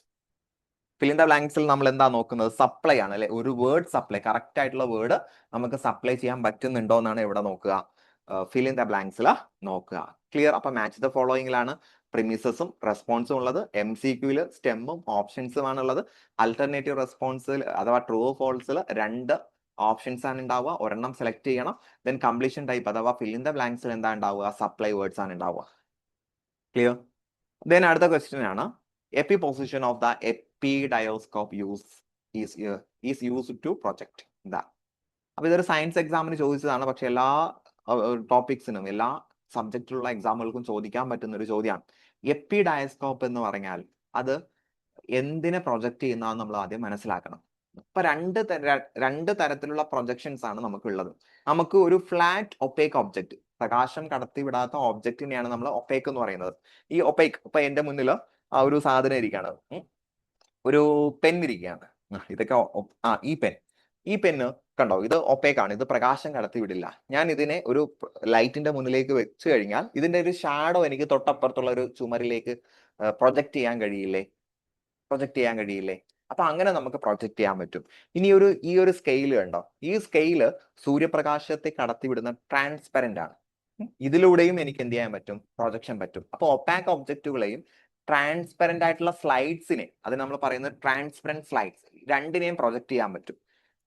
അപ്പൊ ഈ രണ്ടിനെയും പ്രൊജക്ട് ചെയ്യുന്നതിനാണ് എപ്പി ഡയസ്കോപ്പ് എന്ന് പറയുന്നത്. അപ്പൊ ഇവിടെ 2 ടേം ഉണ്ട്, എപ്പി എന്നൊരു ടേമും ഉണ്ട്, ഡയാസ് എന്ന് പറയുന്ന ഒരു ടേമും ഉണ്ട്. ഇതിൽ എപ്പി കൊണ്ട് ഉദ്ദേശിക്കുന്നത് ഫ്ലാറ്റ് ഒപ്പേക്ക് ഒബ്ജക്റ്റ് ആണ്. എപ്പി പൊസിഷൻ എന്ന് പറഞ്ഞാൽ ഫ്ലാറ്റ് ഒപ്പേക്ക് ഒബ്ജക്റ്റുകളെ പ്രൊജക്ട് ചെയ്യുന്നു എന്നുള്ളതാണ്. അതിൽ ഡയസ് കൊണ്ട് ഉദ്ദേശിക്കുന്നത് ട്രാൻസ്പെറന്റ് സ്ലൈഡിനെ പ്രൊജക്ട് ചെയ്യുക എന്നുള്ളതാണ്. ഓക്കെ, സോ ഓപ്ഷൻ എ ആണ് ആൻസർ. ദെൻ അടുത്ത question, a group technique popularized by Osborn develop ചെയ്ത, അതും ക്രിയേറ്റീവ് തിങ്കിങ്ങിന് പ്രൊമോട്ട് ചെയ്യുന്ന തരത്തിലുള്ള ആ ഒരു ടെക്നിക്കിനെ പറയുന്ന പേര് നമുക്കെല്ലാം അറിയാം, ബ്രെയിൻ സ്ട്രോമിംഗ് ആണ്. ഒരു ഗ്രൂപ്പ് ഓഫ് പീപ്പിൾ ഇരുന്നു പെട്ടെന്ന് ക്വിക്കായിട്ട് ചിന്തിച്ച് പലതരത്തിലുള്ള സൊല്യൂഷൻസിലേക്ക് എത്തിച്ചേരുന്നതിനാണ് നമ്മൾ ബ്രെയിൻ സ്ട്രോമിംഗ് എന്ന് പറയുന്നത്. ക്ലിയർ? ദെൻ അടുത്തത് ഒരു കോട്ടാണ്. അപ്പൊ ഈ ഒരു കോട്ടും കൂടി നിങ്ങൾ പഠിച്ചു വെക്കുക. All education proceeds by the participation of individual in the social consciousness of the race. ഒരു റേസിനെ കുറിച്ചുള്ള സാമൂഹിക അവബോധത്തിൽ എല്ലാ വ്യക്തികളും പരസ്പര പങ്കാളിത്തത്തോടുകൂടി നടക്കുന്ന ഒന്നാണ് വിദ്യാഭ്യാസം. അപ്പൊ വിദ്യാഭ്യാസത്തിന് വ്യക്തികൾക്ക് എന്ത് വേണം? ഒരു സാമൂഹിക അവബോധം, അവരുടെ റേസിനെ കുറിച്ചുള്ള സാമൂഹിക അവബോധം വേണം എന്നാണ് ജോൺ ഡൂയി പറഞ്ഞിട്ടുള്ളത്. So John Dewey exponent 2. അപ്പൊ ഇവിടെ ജോൺ ഡൂയി എന്തിനെ കുറിച്ചാണ് പറയുന്നത്? വിദ്യാഭ്യാസത്തിന്റെ ഏത് തരത്തിലുള്ള എയിമിനെ കുറിച്ചാണ് പറയുന്നത്? ഇപ്പൊ ഇവിടെ ഓഫ് ദ റേസ് എന്ന് കണ്ടിട്ട് പല ആളുകളും റേഷ്യൽ എയിം എന്ന് പറയും. റേസിനെ കുറിച്ചല്ല, എന്തിനെ കുറിച്ച്? ആ സോഷ്യൽ കോൺഷ്യസ്നെസ് ഉണ്ടാകണം, സാമൂഹ്യബോധം ഉണ്ടാകണം എന്നാണ് പറഞ്ഞിട്ടുള്ളത്. അപ്പൊ വിദ്യാഭ്യാസത്തിന്റെ സാമൂഹിക ലക്ഷ്യത്തെ കുറിച്ചാണ് ജോൺ ഡുയി ഇവിടെ പറഞ്ഞിട്ടുള്ളത്. എന്തല്ല? റേഷ്യൽ എയിം അല്ല. വിദ്യാഭ്യാസത്തിന് നമ്മൾ സോഷ്യൽ കൾച്ചറൽ എയിം ഒക്കെയാണ് പറയുന്നത്, റേഷ്യൽ എയിം നമ്മൾ അങ്ങനെ പറയാറില്ല. സോ ഓപ്ഷൻ എ ആണ് ആൻസർ. ക്ലിയർ? Then അടുത്ത question, which among the following features are to be considered as the merits and demerits of Montessori method compared to constructive approach of learning? ഒരു HSST പരീക്ഷയ്ക്ക് ചോദിച്ചതാണ്, കണ്ടോ, Montessori മെത്തേഡുമായിട്ട് ബന്ധപ്പെട്ട ചോദ്യം. അങ്ങനെയും ചോദ്യങ്ങൾ വരാം. അപ്പൊ ഒരു മോണ്ടിസോറി മെത്തേഡിന്റെ പ്രത്യേകത നമുക്കറിയാം, കൂടുതൽ കാര്യങ്ങൾ എക്സ്പീരിയൻസ് ചെയ്തുകൊണ്ട്, പ്രത്യേകിച്ചും സെൻസറി എക്സ്പീരിയൻസ് ഒക്കെ വളരെ പ്രധാനമാണ്. അപ്പൊ ഈ ഒരു മോണ്ടിസോറി എക്സ്പീരിയൻസിന്റെ മെറിറ്റ്സും ഡീമെറിറ്റ്സും താഴെ തന്നിരിക്കുന്നതിൽ ഏത് എന്നുള്ളതാണ് ചോദ്യം. മോണ്ടിസോറി മെത്തേഡ് കുറച്ചുകൂടി ഇൻഡിവിജ്വലൈസ്ഡ് ആണ്, അത് മെറിറ്റ് ആണ്. ഞാൻ മെറിറ്റ് എം എന്ന് എഴുതുന്നു. Education through sense training, sensory ട്രെയിനിങ്സിലൂടെയാണ് പഠിപ്പിക്കുന്നത്, അത് മെറിറ്റ് ആണ്. കുട്ടികളെ ടേസ്റ്റ് ചെയ്ത് പഠിപ്പിക്കുക, പലതരത്തിലുള്ള ഫുഡൊക്കെ ടേസ്റ്റ് ചെയ്യിപ്പിക്കുക, പലതരത്തിലുള്ള സ്മെല്ലൊക്കെ എക്സ്പീരിയൻസ് ചെയ്യിപ്പിക്കുക. ദെൻ ടാക്റ്റിൽ ഈ ക്ലേ മോഡലൊക്കെ കുഴച്ചുണ്ടാക്കിക്കൊണ്ട് കുട്ടികളെ പഠിപ്പിക്കുക. അപ്പൊ എല്ലാ തരത്തിലുള്ള സെൻസറി എക്സ്പീരിയൻസിനും അത് അവർ ഇമ്പോർട്ടൻസ് നൽകുന്നുണ്ട്, അത് മെറിറ്റ് ആണ്. Then emphasise on biological approach, അവർ ബയോളജിക്കൽ അപ്രോച്ചിനാണ്, കോഗ്നിറ്റീവ് അപ്രോച്ചിനേക്കാൾ ബയോളജിക്കൽ അപ്രോച്ചിന് അവർ മുൻതൂക്കം നൽകുന്നു എന്നുള്ളത് ഡിമെറിറ്റ് ആണ്. Then belief in transfer of training, ട്രെയിനിങ്ങിലൂടെ കുട്ടികൾക്ക് പല കാര്യങ്ങളും എത്തിച്ചു കൊടുക്കാൻ പറ്റും എന്ന് അവർ പറയുന്നുണ്ട്, അത് ഡിമെറിറ്റ് ആണ്. അപ്പൊ 2 മെറിറ്റ്സും 2 ഡിമെറിറ്റ്സുമാണ്. അപ്പൊ 1ഉം 2ഉം മെറിറ്റ്സ് ആണ്, 3ഉം 4ഉം ഡിമെറിറ്റ്സ് ആണ്. സോ ഓപ്ഷൻ എ ആണ് ആൻസേഴ്സ്. ക്ലിയർ? അപ്പൊ നമ്മുടെ ക്ലാസ് ചിലപ്പോൾ കുറച്ചൊന്ന് ലെങ്തി ആയിരിക്കും, നിങ്ങൾ ഒറ്റ സ്ട്രെച്ചിന് കേൾക്കണമെന്നൊന്നുമില്ല, ജസ്റ്റ് ഒന്ന് പോസ് ചെയ്തിട്ട് കേൾക്കുക. ക്ലിയർ? അപ്പൊ നമുക്ക് അടുത്തൊരു ചോദ്യത്തിലേക്ക് പോയാലോ? ചോദ്യത്തിലേക്ക് പോകുന്നതിന് മുന്നേ എനിക്ക് നിങ്ങളോട് പറയാനുള്ളത്, നമ്മുടെ HSST എക്സാം വരെ പരമാവധി ടോപ്പിക്സ് റിവൈസ് ചെയ്യണമെന്നാണ് ആഗ്രഹിക്കുന്നത്. ജനറൽ ടോപ്പിക്സ് നമ്മൾ മുൻവർഷ ചോദ്യങ്ങളിലൂടെ റിവൈസ് ചെയ്യും. ഇനി HSST ഇംഗ്ലീഷിലെ കോർ സബ്ജക്റ്റുകൾ നമ്മൾ പരമാവധി എല്ലാ മൊഡ്യൂൾസും ഒരു തവണയെങ്കിലും റിവിഷൻ ചെയ്യണമെന്ന് ആഗ്രഹിക്കുന്നുണ്ട്. സോ നിങ്ങളുടെ സപ്പോർട്ടിലൂടെയാണ് നമുക്കത് മുന്നോട്ട് പോകാൻ കഴിയുന്നത്. മാത്രമല്ല, ഞാൻ തൊട്ടു മുന്നേ ഒരു വീഡിയോ ചെയ്ത് നിങ്ങളോട് പറഞ്ഞതുപോലെ ഈ ക്ലാസിന്റെ PDF നോട്ട്സ് നിങ്ങൾക്ക് അവൈലബിൾ ആണ്. അത് കിട്ടാൻ നിങ്ങൾ നമ്മുടെ ടെലഗ്രാം ചാനലിലേക്ക് വന്നാൽ മതി. ടെലഗ്രാം ചാനലിന്റെ ലിങ്ക് ഞാൻ താഴെ കൊടുത്തിട്ടുണ്ട്. അപ്പൊ നിങ്ങൾ എന്തായാലും ഇത് യൂസ് ചെയ്യുന്നു, ജസ്റ്റ് നിങ്ങൾക്കൊരു ശല്യം ഇല്ലാത്തൊരു സംഗതിയാണ്, ജസ്റ്റ് ഒന്ന് സബ്സ്ക്രൈബ് ചെയ്യുക, ചാനൽ ഒന്ന് സബ്സ്ക്രൈബ് ചെയ്യുക. മറ്റു യാതൊരുവിധ ഉദ്ദേശമോ ഒന്നും ഇല്ല. നമ്മൾ ഇങ്ങനെ യൂട്യൂബിലൂടെ വളരെ ഫ്രീ ആയിട്ടുള്ള കണ്ടന്റ് മാത്രമാണ് വിൻസ്പയറിലൂടെ നിങ്ങൾക്ക് കിട്ടുന്നത്. മറ്റു പെയ്ഡ് കണ്ടന്റോ മറ്റു കാര്യങ്ങളോ ഒന്നും നമ്മുടെ അജണ്ടയിൽ പെട്ടതല്ല, ടോട്ടലി ഫ്രീ ആയിട്ടുള്ളതാണ്, നിങ്ങൾക്ക് അറിയാം കിട്ടിക്കൊണ്ടിരിക്കുന്നത്. സോ അതൊന്ന് ശ്രദ്ധിക്കുക.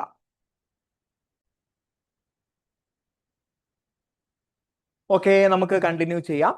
അടുത്തൊരു ചോദ്യമാണ്, check list are the effective tools of CCE, continuous and comprehensive assessment, because it precedence to. അപ്പൊ ഇവിടെ നമ്മൾ മനസ്സിലാക്കുക, ചോദ്യം കുറച്ച് ട്രിക്കി ആയിട്ടുള്ള ചോദ്യമാണ്. ചെക്ക് ലിസ്റ്റ് എന്ന് പറഞ്ഞാൽ ഒരു നിശ്ചിത ട്രൈറ്റ്സ് ഒരാളുടെ ഉള്ളിൽ ഉണ്ടോ ഇല്ലയോ എന്ന് ചെക്ക് ചെയ്യാണ്. ഇപ്പൊ നിങ്ങൾക്ക് എഴുതാൻ അറിയാമോ? അപ്പൊ എഴുത്തിനെ കുറിച്ച് അറിവുണ്ടെങ്കിൽ നമ്മൾ ടിക്ക് ചെയ്യുന്നു. വായിക്കാൻ അറിയാമോ? വായിക്കാൻ അറിയാം. ഡാൻസ് ചെയ്യാൻ അറിയാമോ? ഡാൻസ് ചെയ്യാൻ അറിയില്ല. പാട്ട് പാടാൻ അറിയാമോ? പാട്ട് പാടാൻ അറിയില്ല. അപ്പൊ ഒരു പ്രത്യേക ക്യാരക്ടറിസ്റ്റിക്സ് നമ്മളിൽ ഉണ്ടോ ഇല്ലയോ എന്ന് ചെക്ക് ചെയ്യുന്നതാണ് ചെക്ക് ലിസ്റ്റ്. നമ്മൾ CCEയിൽ ഉൾപ്പെടുത്തിയിട്ടുള്ളത് താഴെ തന്നിരിക്കുന്നതിൽ ഏത് അസസ്മെന്റിനെ കൂടി ഇത് സഹായിക്കും എന്നുള്ളത് കൊണ്ടാണ്. പ്രിസിഡൻസ് എന്നാ ചോദിച്ചത്. അപ്പൊ താഴെ തന്നിരിക്കുന്നതിൽ ഏതൊരു കാര്യത്തെ കൂടി നമ്മുടെ ചെക്ക് ലിസ്റ്റ് സഹായിക്കുന്നുണ്ട് എന്നുള്ളതാണ് ചോദ്യം. അപ്പൊ പല ആളുകളും ഈ ഒരു ഉത്തരം തെറ്റിച്ചിട്ടുണ്ട്. ചെക്ക് ലിസ്റ്റ് അത് അസസ്മെന്റ് ഫോർ ലേണിംഗ് അല്ലേ? ഇവിടെ നമ്മൾ മനസ്സിലാക്കേണ്ടത്, ചെക്ക് ലിസ്റ്റ് നമുക്ക് പലതരത്തിലുള്ള പഠനങ്ങൾക്ക് വേണ്ടി സഹായിക്കും കേട്ടോ. ചെക്ക് ലിസ്റ്റ് പലതരത്തിലുള്ള പഠനമല്ല അസസ്മെന്റിന് നമ്മളെ സഹായിക്കും. അസസ്മെന്റ് ഫോർ ലേണിംഗിന് സഹായിക്കും, അസസ്മെന്റ് ആസ് ലേണിംഗിന് സഹായിക്കും, അസസ്മെന്റ് ഓഫ് ലേണിംഗ്, അങ്ങനെ പലതരത്തിലുള്ള ലേണിംഗിന് നമുക്ക് സഹായിക്കും. എന്നാൽ ചെക്ക് ലിസ്റ്റിന്റെ പ്രത്യേകത, ഒരു വ്യക്തിക്ക് തനിക്ക് എന്തൊക്കെ അറിയാം, അല്ലെ നമ്മൾ നേരത്തെ പറഞ്ഞ വായിക്കാൻ അറിയുമെന്ന് നമ്മൾ ടിക്ക് ചെയ്യുമ്പോൾ നമ്മൾ നമ്മളെ കുറിച്ച് കൂടി മനസ്സിലാക്കുകയാണ്. അപ്പൊ നമുക്ക് നമ്മെ കുറിച്ച് ഉള്ള ഒരു അവബോധം നൽകാൻ എന്തിന് കഴിയുന്നുണ്ട്? ചെക്ക് ലിസ്റ്റിന് കഴിയുന്നുണ്ട്. അതുകൊണ്ട് കൂടിയാണ് ഒരു കുട്ടിക്ക് അവനെ കുറിച്ചുള്ള ഒരു അവബോധം ഉണ്ടാക്കിയെടുക്കാൻ ചെക്ക് ലിസ്റ്റ് സഹായിക്കും എന്നുള്ളത് കൊണ്ടാണ് CCEയിൽ അത് ഉൾപ്പെടുത്തിയിട്ടുള്ളത്, എഫക്റ്റീവ് ടൂൾ ആക്കിയിട്ടുള്ളത്. ക്ലിയർ? ദെൻ അടുത്ത question, performance learning is brain friendly learning and leads to quality because. Performance learning, ഒരു കാര്യം ചെയ്തു പഠിക്കുന്ന സമയത്ത് അത് നമുക്ക് ഒരുപാട് ചിന്തകൾക്ക് വഴി തുറക്കും, ശരിയാണ്. അതുപോലെ അത് നമുക്ക് എന്തിനു സഹായിക്കുന്നുണ്ട്? ലീഡ്സ് ടു ക്വാളിറ്റി, ഒരു ക്വാളിറ്റി നൽകാനും സഹായിക്കുന്നുണ്ട്. കാരണം എന്ത്?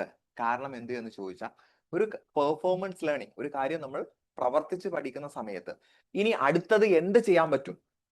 നമ്മൾ ഒരു കാര്യം കാണാതെ പഠിക്കുന്നു, അല്ലെങ്കിൽ ഒരു കാര്യം ഒട്ടും തന്നെ ചിന്തിക്കാതെ പഠിക്കുന്നു. അപ്പൊ അവിടെ വെറുതെ ഒരു പഠനം നടക്കുകയാണ്. നേരെ മറിച്ച് ഞാൻ എന്ത് ചെയ്യാണ്?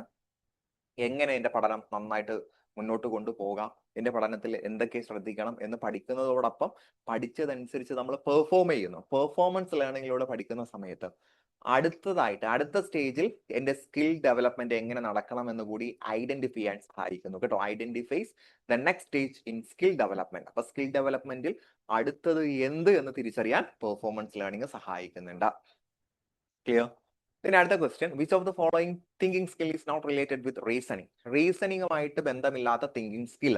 നമ്മുടെ തിങ്കിങ് സ്കില്ലിൽ പെട്ട ഒന്നാണ് റീസണിങ്.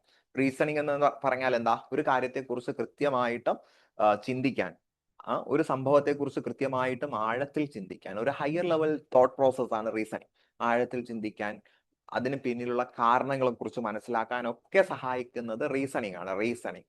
ഓക്കെ, അപ്പൊ റീസണിങ് എന്തിനൊക്കെ സഹായിക്കുന്നു എന്ന് നമുക്ക് നോക്കാം. ഇവിടെ നോട്ട് റിലേറ്റഡ് എന്ന് പറയുമ്പോൾ 3 റീസണിങ്ങിൽ പെട്ടതാണ്, ഒരെണ്ണം മാത്രമാണ് അല്ലാത്തത്.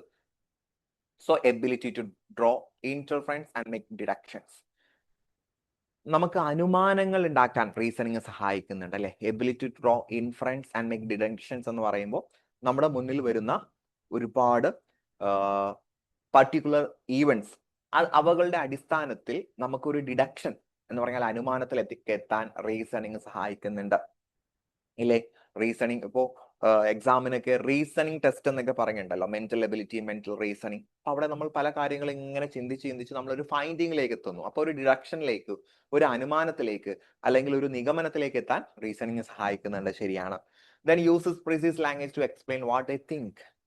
ദെൻ ഞാൻ എന്താണ് ചിന്തിക്കുന്നത്, അല്ലെങ്കിൽ എന്തിനാണ് ചിന്തിക്കുന്നത് എന്ന് വിശദീകരിക്കാനുള്ള ഒരു പ്രിസൈസ് ലാംഗ്വേജ് ആര് യൂസ് ചെയ്യുന്നുണ്ട്? റീസണിങ് അല്ലെ. റീസണിങ്, നമുക്ക് യുക്തിചിന്ത ഉണ്ടെങ്കിൽ, അല്ലെങ്കിൽ നമുക്ക് റീസണിങ് സ്കിൽ ഉണ്ടെങ്കിൽ ഞാൻ എന്താണ് ചിന്തിക്കേണ്ടത് എന്ന് വിശദീകരിക്കാൻ നമുക്ക് കഴിയും, ശരിയാണ്. ഇതൊക്കെ റീസണിങ്ങുമായിട്ട് ബന്ധപ്പെട്ടതാണ്. മേക്ക് ജഡ്ജ്മെന്റ്സ്, വിലയിരുത്താനും തീരുമാനമെടുക്കാനും സഹായിക്കുന്നതും റീസണിങ് തന്നെയാണ്. തെളിവുകളുടെ അടിസ്ഥാനത്തിൽ തീരുമാനമെടുക്കാനും വിലയിരുത്തൽ നടത്താനും നമ്മളെ സഹായിക്കുന്നത് റീസണിങ് തന്നെയാണ്. Then look for alternative and innovative. ബദൽ മാർഗങ്ങളെ കുറിച്ച് ചിന്തിക്കാനും പുതിയ രീതികളെ കുറിച്ചൊക്കെ ചിന്തിക്കാനും നമ്മളെ സഹായിക്കുന്നത് റീസണിങ് അല്ല, മറിച്ച് എന്താണ്? ക്രിയേറ്റീവ് തിങ്കിങ് ആണ്. ക്രിയേറ്റീവ് തിങ്കിങ് ആണ് എന്ന് മനസ്സിലാക്കുക. സോ ഓപ്ഷൻ ഡി ആണ് ആൻസർ. ക്ലിയർ? ദെൻ അടുത്ത question, the most important indicator of quality of education in a school. ഒരു സ്കൂളില് ഒരു കുട്ടിയുടെ ക്വാളിറ്റിയെ, വിദ്യാഭ്യാസ യോഗ്യതയെ, ഒരു സ്കൂൾ, കുട്ടിയുടെ അല്ല കേട്ടോ, ഒരു സ്കൂളിന്റെ മൊത്തത്തിലുള്ള വിദ്യാഭ്യാസ നിലവാരത്തെ സൂചിപ്പിക്കുന്ന പ്രധാനപ്പെട്ട ഇൻഡിക്കേറ്റർ, സൂചകമേത്? അത് അവിടുത്തെ ടെക്സ്റ്റ് ബുക്കോ ടീച്ചിങ് ലേണിംഗ് മെറ്റീരിയലോ ഇൻഫ്രാസ്ട്രക്ചറോ ഒന്നുമല്ല. സ്കൂളിൽ ഇംഗ്ലീഷ് സംസാരിക്കുന്നുണ്ടോ, മീഡിയം ഇംഗ്ലീഷ് ആണോ, അതൊന്നുമല്ല.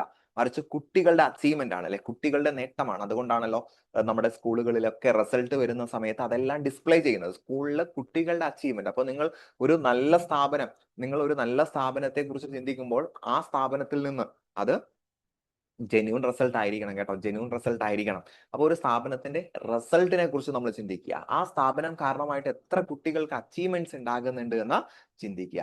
സോ ഓപ്ഷൻ ഡി ആണ് answer. Then another question, science education system in India at the school level should be best described as being.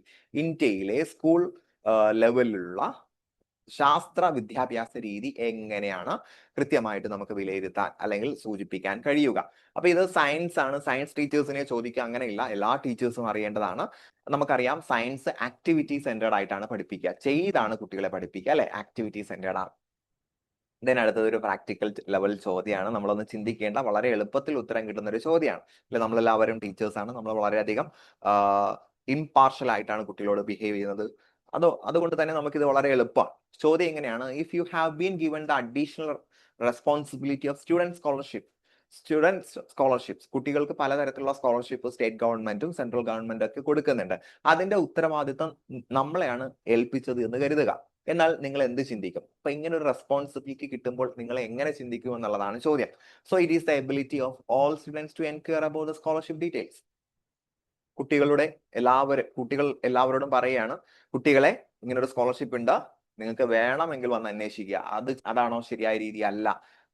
പറയുമ്പോൾ തന്നെ അറിയാം അതല്ല ശരിയായ രീതി. It is the right of deserve students to get it and you need to direct the students to make avail of it. അങ്ങനെയാണ് നമ്മൾ ചിന്തിക്കേണ്ടത്, അല്ലെ? അർഹിക്കുന്ന കുട്ടികൾക്ക് ഈ സ്കോളർഷിപ്പ് കിട്ടണം, സ്കോളർഷിപ്പ് അർഹിക്കുന്ന കുട്ടികളിലേക്ക് എത്തണം. അതിനുവേണ്ടി നമ്മൾ എന്ത് ചെയ്യുക?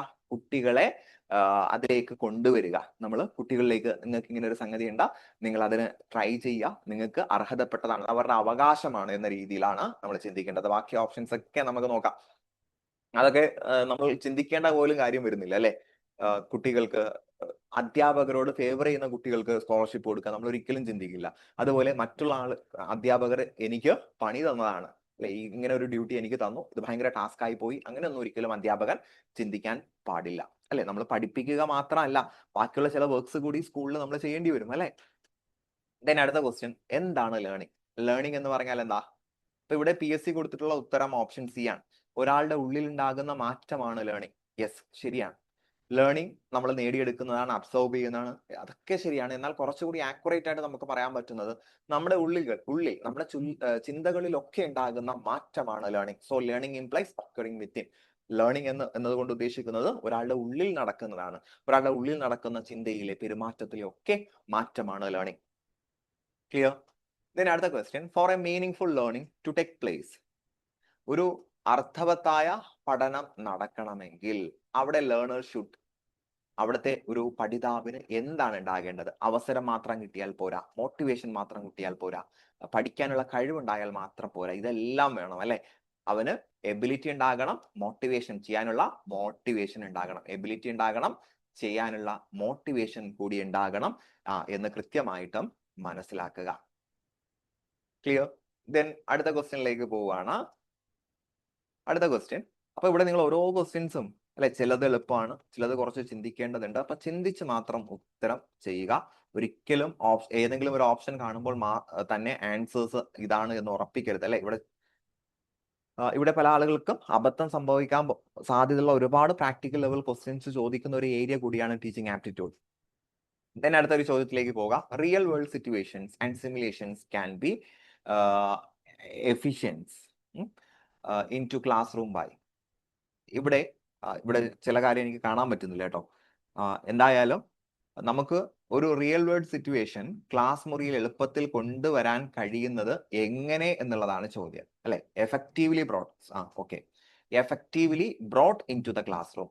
വളരെ ഫലപ്രദമായി ഒരു ക്ലാസ് മുറിയിലേക്ക് റിയൽ വേൾഡ് സിറ്റുവേഷൻസ് കൊണ്ടുവരാൻ നമുക്ക് എന്ത് യൂസ് ചെയ്താൽ മതി? മൾട്ടിമീഡിയ വീഡിയോ കാണിച്ചു കൊടുത്താൽ മതി. മോഡൽസ് ആകുമ്പോൾ അവിടെ എന്ത് കിട്ടണമെന്നില്ല, എഫക്റ്റ് കിട്ടണമെന്നില്ല. അപ്പോൾ ഒരാൾ എന്തുണ്ടാക്കി, സോളാർ സിസ്റ്റത്തിന്റെ ഒരു മോഡൽ ഉണ്ടാക്കി, അത് കാണുമ്പോൾ കുട്ടികൾക്ക് ഒരു റിയൽ വേൾഡ് സിറ്റുവേഷനിലേക്ക് എത്തിയതുപോലെ തോന്നോ? ഇല്ല. നേരെ മറിച്ച് ഒരു വീഡിയോയിലൂടെ സോളാർ സിസ്റ്റത്തിന്റെ ഒരു വളരെ ഡീറ്റെയിൽ ആയിട്ടുള്ള ഒരു വീഡിയോ കാണിച്ചു കൊടുത്താൽ കുട്ടികൾ എന്ത് ചിന്തിക്കും? കുട്ടികൾ കൃത്യമായിട്ടും ആ ഒരു സോളാർ സിസ്റ്റത്തിന്റെ രീതികളും മറ്റു കാര്യങ്ങളും ഒക്കെ മനസ്സിലാക്കും എന്ന് വേണം നമ്മൾ അറിഞ്ഞിരിക്കേണ്ടത്. ക്ലിയർ അല്ലേ? ദെൻ അടുത്തൊരു ചോദ്യത്തിലേക്ക് പോട്ടെ. അടുത്തൊരു ചോദ്യം ഇതാണ്.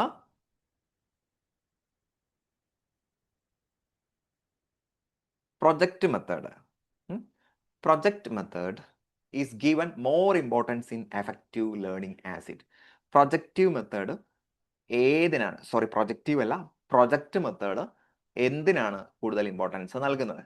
പ്രൊജക്റ്റ് മെത്തേഡ് ആകുമ്പോൾ ചെയ്ത് പഠിപ്പിക്കലാണ്, അല്ലെ? കുട്ടികളെ ചെയ്ത് പഠിപ്പിക്കുന്നതാണ് പ്രൊജക്റ്റ് മെത്തേഡ് എന്ന രീതി മുന്നോട്ട് വെച്ചത് കിൽപാട്രിക്കും അതിന് വേണ്ട പിന്തുണ നൽകിയത് ജോൺ ഡുയി ആണ്. ജോൺ ഡുയി പറഞ്ഞ പ്രൊജക്ട് മെത്തേഡ് നമ്മുടെ കുട്ടികൾക്ക് ആവശ്യമാണെന്ന് പറഞ്ഞ ആള് ജോൺ ഡുയി ആണ്. പ്രൊജക്ട് മെത്തേഡ് എന്ന് പറയുന്ന ആശയം മുന്നോട്ട് വെച്ചത് കിൽപാട്രിക് ആണ് കേട്ടോ, കിൽപാട്രിക്. അപ്പൊ നമുക്ക് നോക്കാം. Make the students learn by doing. ചെയ്ത് പഠിക്കുക. ഞാനിവിടെ എല്ലാ ഓപ്ഷൻസും പല സ്ഥലങ്ങളിലും വായിക്കാൻ നിൽക്കാത്തത് ഒരുപക്ഷെ ക്ലാസ് കേട്ട് പഠിക്കുന്ന ആളുകൾ ഉണ്ടാവും. അപ്പൊ അവർക്ക് എല്ലാ ഓപ്ഷൻസും കൂടെ വായിച്ച് ഞാൻ ക്ലംസി ആക്കണ്ട എന്ന് കരുതിയാണ്. ഇനി നിങ്ങൾക്ക് ഓരോ ഓപ്ഷൻസ് വായിക്കണമെങ്കിൽ നിങ്ങൾ കമന്റ് ചെയ്യുക കേട്ടോ. സോ ഓപ്ഷൻ സി, പ്രൊജക്ട് മെത്തേഡിൽ കുട്ടികൾ എന്ത് ചെയ്യാണ്? ലേണിംഗ് ബൈ ഡൂയിങ്ങിലൂടെ പഠിക്കുന്നു. ദെൻ അടുത്ത ചോദ്യം, bringing teacher to the virtual classroom is through. Virtual classroom എന്ന് പറഞ്ഞാൽ നമുക്കറിയാം digital classroom, DB use ചെയ്യാന്നുള്ളതല്ല. ഇപ്പൊ ഞാൻ നിങ്ങളുടെ മുന്നിലേക്ക് വന്നിരിക്കുന്നത് ഈ ഒരു സ്ക്രീനിലൂടെയാണ്. ഇതൊരു വിർച്വൽ ക്ലാസ് റൂം ആണ്. അപ്പൊ വിർച്വൽ ക്ലാസ് റൂമിലൂടെ ടീച്ചറിന് ഒരു കുട്ടികളുടെ മുന്നിലേക്ക് വരാൻ പറ്റുന്നത് ഇ ലേണിംഗിലൂടെയാണ്, അല്ലെ? അത് ഇന്റർനെറ്റിലൂടെ അല്ല, ഇ ലേണിംഗ്. അവിടെ ചിലപ്പോൾ സൂം ആയിരിക്കാം, ഗൂഗിൾ മീറ്റ് ഒക്കെ ആയിരിക്കാം, അല്ലെങ്കിൽ ഗൂഗിൾ ക്ലാസ് റൂം ഒക്കെ ആയിരിക്കാം യൂസ് ചെയ്യുക. അപ്പൊ ഇ ലേണിംഗിലൂടെയാണ് ഒരു അധ്യാപകൻ വിർച്വൽ ക്ലാസ് മുറിയിലേക്ക് വരുന്നത്. ക്ലിയർ? അടുത്ത ചോദ്യം, process aspect of educational technology. അപ്പൊ ഇവിടെ അടിവരായിട്ട് മനസ്സിലാക്കേണ്ടത് എഡ്യൂക്കേഷണൽ ടെക്നോളജിയിലെ പ്രോസസ് ആസ്പെക്ട്. അപ്പൊ എഡ്യൂക്കേഷണൽ ടെക്നോളജിയിൽ നമ്മൾ പഠനം, ലേണിംഗ് പ്രോസസ്സ് നടത്താൻ സഹായിക്കാൻ നമ്മൾ യൂസ് ചെയ്യുന്നത് ഓഡിയോ വിഷ്വൽ എയ്ഡ്സ് ആണ്. Option C, audio visual aids. അപ്പൊ എഡ്യൂക്കേഷണൽ ടെക്നോളജിയിലെ പ്രോസസ് ആസ്പെക്ട് ആയിട്ട് നമ്മൾ ഡീൽ ചെയ്യുന്നത് ഓഡിയോ വിഷ്വൽ എയ്ഡ്സ് ആണ്. ക്ലിയർ? ദെൻ അടുത്ത question, one of the psychological principle related to programmed learning. Programmed learning എന്ന് പറയുമ്പോൾ ചിലപ്പോൾ നിങ്ങൾക്ക് അത്ര പരിചയം ഉണ്ടാവില്ല. ഓപ്പറന്റ് കണ്ടീഷനിങ് ഇല്ലേ? ഓപ്പറന്റ് കണ്ടീഷനിങ്ങിന്റെ മറ്റൊരു പേരാണ് പ്രോഗ്രാംഡ് ലേണിംഗ് എന്നറിയുന്ന ആൾക്ക് ഏകദേശം കത്തും. ഓപ്പറന്റ് കണ്ടീഷനിങ് ആരാ മുന്നോട്ട് വെച്ചത്? സ്കിന്നർ ആണ് മുന്നോട്ട് വെച്ചത്. സോ പ്രോഗ്രാംഡ് ലേണിംഗ് ആരുമായിട്ട് ബന്ധപ്പെട്ടതാണ്? സ്കിന്നറുമായിട്ട് ബന്ധപ്പെട്ടതാണ്. സോ സ്കിന്നർ ആണ് റീഇൻഫോഴ്സ്മെന്റിനെ കുറിച്ച് പറഞ്ഞിട്ടുള്ളത്. ഡിസൈറബിൾ ആയിട്ടുള്ള ബിഹേവിയർ ഇൻക്രീസ് ചെയ്യുന്നതിന് വേണ്ടി നമ്മൾ റിപ്പീറ്റഡ് ആയിട്ട് കൊടുക്കുന്ന സ്റ്റിമുലസിനെയാണ് റീഇൻഫോഴ്സ്മെന്റ് എന്ന് പറയുന്നത്. ക്ലിയർ? ദെൻ അടുത്ത question, which of the following teaching methods is suitable for higher education students? വലിയ ക്ലാസ്സിലെ കുട്ടികൾക്ക് സ്യൂട്ടബിൾ ആയിട്ടുള്ളത് ഏത് എന്നുള്ളതാണ് ചോദ്യം. അപ്പൊ വലിയ ക്ലാസ്സിലെ കുട്ടികൾ, ഹയർ സെക്കൻഡറി, ഹൈസ്കൂളിലൊക്കെ ലേണിംഗ് ബൈ ഡൂയിങ് മെത്തേഡ് ആണോ? ലേണിംഗ് ബൈ ഡൂയിങ് മെത്തേഡ് നമ്മൾ പ്രൊജക്ട് മെത്തേഡ് എന്ന രീതിയിൽ മാത്രം ചിന്തിക്കരുത്. ചെയ്ത് പഠിക്കുക ഒക്കെ ചെറിയ കുട്ടികൾക്ക് കൊടുക്കലാണ്. പ്ലേ വേ മെത്തേഡും ചെറിയ കുട്ടികൾക്ക്, കളിയിലൂടെ പഠിപ്പിക്കുന്ന എല്ലാം ചെറിയ ക്ലാസ്സിലെ കുട്ടികൾക്കാണ്. റീസണിങ് മെത്തേഡ്, യുക്തിചിന്ത ഉപയോഗിച്ചുള്ള പഠനമാണ് നമ്മൾ എന്ത് ചെയ്യേണ്ടത്? വലിയ ക്ലാസ്സുകളിൽ കൊടുക്കേണ്ടത്. ലെക്ചറിങ് മെത്തേഡ് നമ്മൾ പ്രോത്സാഹിപ്പിക്കുന്ന ഒരു സംഗതി അല്ല, അല്ലെ? നമ്മുടെ ക്ലാസ് മുറികളിൽ പ്രോത്സാഹിപ്പിക്കുന്ന ഒരു സംഗതി അല്ല. ഓക്കെ, ദെൻ അടുത്തത് ഒരു പ്രാക്ടിക്കൽ ലെവൽ ചോദ്യമാണ്. ചോദ്യം എങ്ങനെയാണ്? You notice certain deficiency that stand in the way of proper learning by some students. ചില കുട്ടികളിൽ പഠനത്തെ തൊട്ട് തടയുന്ന, കൃത്യമായിട്ട് നന്നായി പഠിക്കാൻ തടസ്സം നിൽക്കുന്ന ചില കാരണങ്ങൾ ഉണ്ട്. Belonging to social deprived groups. കാരണം അവർ വരുന്നത് സാമൂഹികമായി അത്ര മെച്ചപ്പെട്ട സാഹചര്യമുള്ള വീട്ടിൽ നിന്നൊന്നും അല്ല, ചുറ്റുപാടിൽ നിന്നും അല്ല കുട്ടികൾ വരുന്നത്. So what step would you suggest to keep them to cope up with challenge?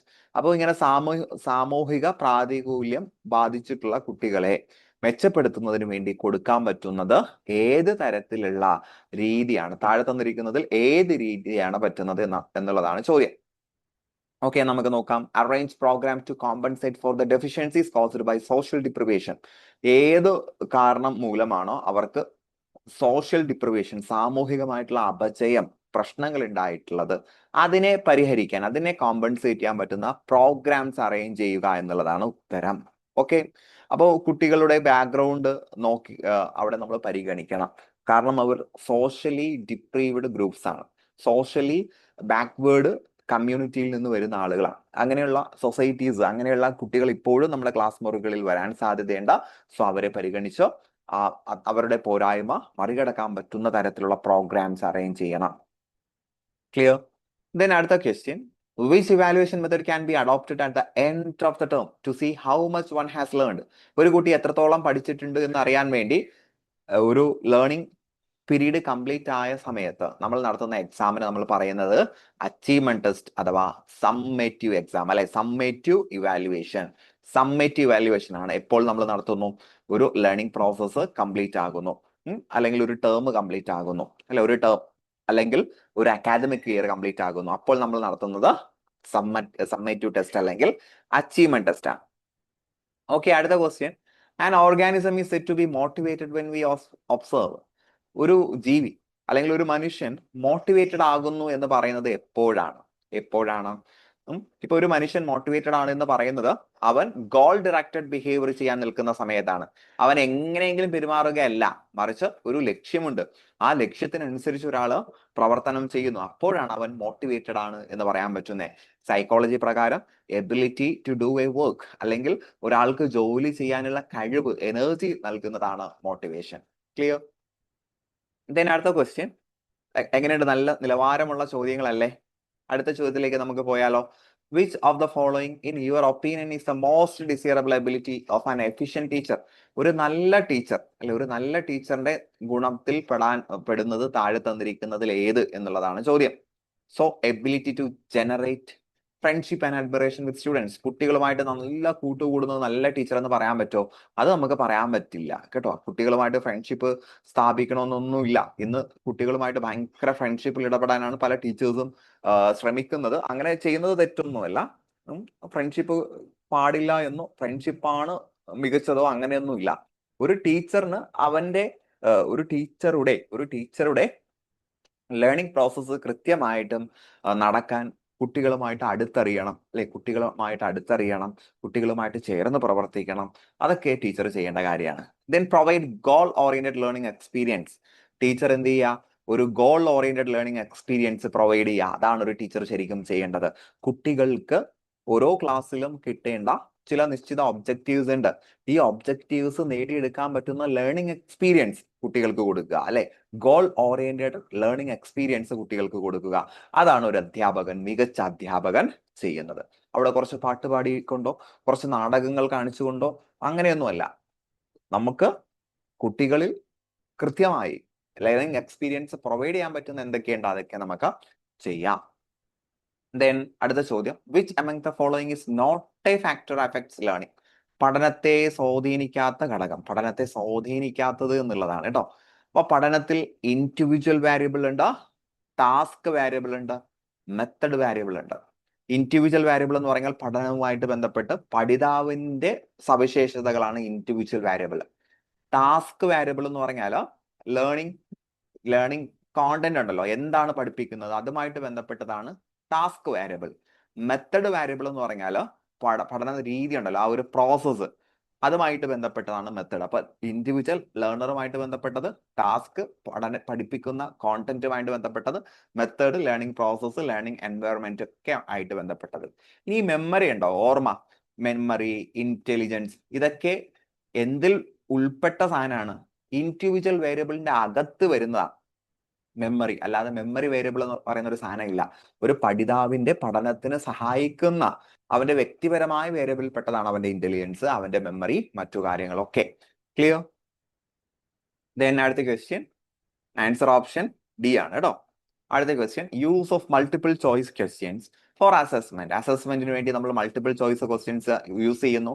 So അത് കുട്ടികൾക്ക് ഏത് തരത്തിലുള്ള leads to dash type of thinking among learners, പഠിതാവിന്റെ ഏത് തരത്തിലുള്ള ചിന്തകളിലേക്കാണ് അത് നയിക്കുന്നത് എന്ന് ചോദിച്ചാൽ നമ്മൾ എപ്പോഴും പറയാറുള്ളതാണ് മൾട്ടിപ്പിൾ ചോയ്സ് ക്വസ്റ്റ്യൻസിലൂടെ ഒരൊറ്റ ശരി ഉത്തരത്തിലേക്കാണ് കുട്ടി വന്നെത്തുന്നത്. അപ്പൊ കൺവേർജന്റ് ആണ്, അല്ലെ? കൺവേർജന്റ് ഒരു നിശ്ചിതമായിട്ടുള്ള ഒരു ഫിക്സഡ് ആയിട്ടുള്ള ഒരു പോയിന്റ് ഉണ്ട്. ആ ഫിക്സഡ് ആയിട്ടുള്ള പോയിന്റിലേക്ക് ഇൻഡെപ്തിലേക്ക് ചിന്തിക്കാൻ നമ്മളെ സഹായിക്കുന്ന ഒരു ഫിക്സഡ് ടോപ്പിക്കിൽ ഇൻഡെപ്തിലായിട്ട് നമ്മളെ പഠിക്കാൻ സഹായിക്കുന്നത് കൺവേർജന്റ് തിങ്കിങ് ആണ്.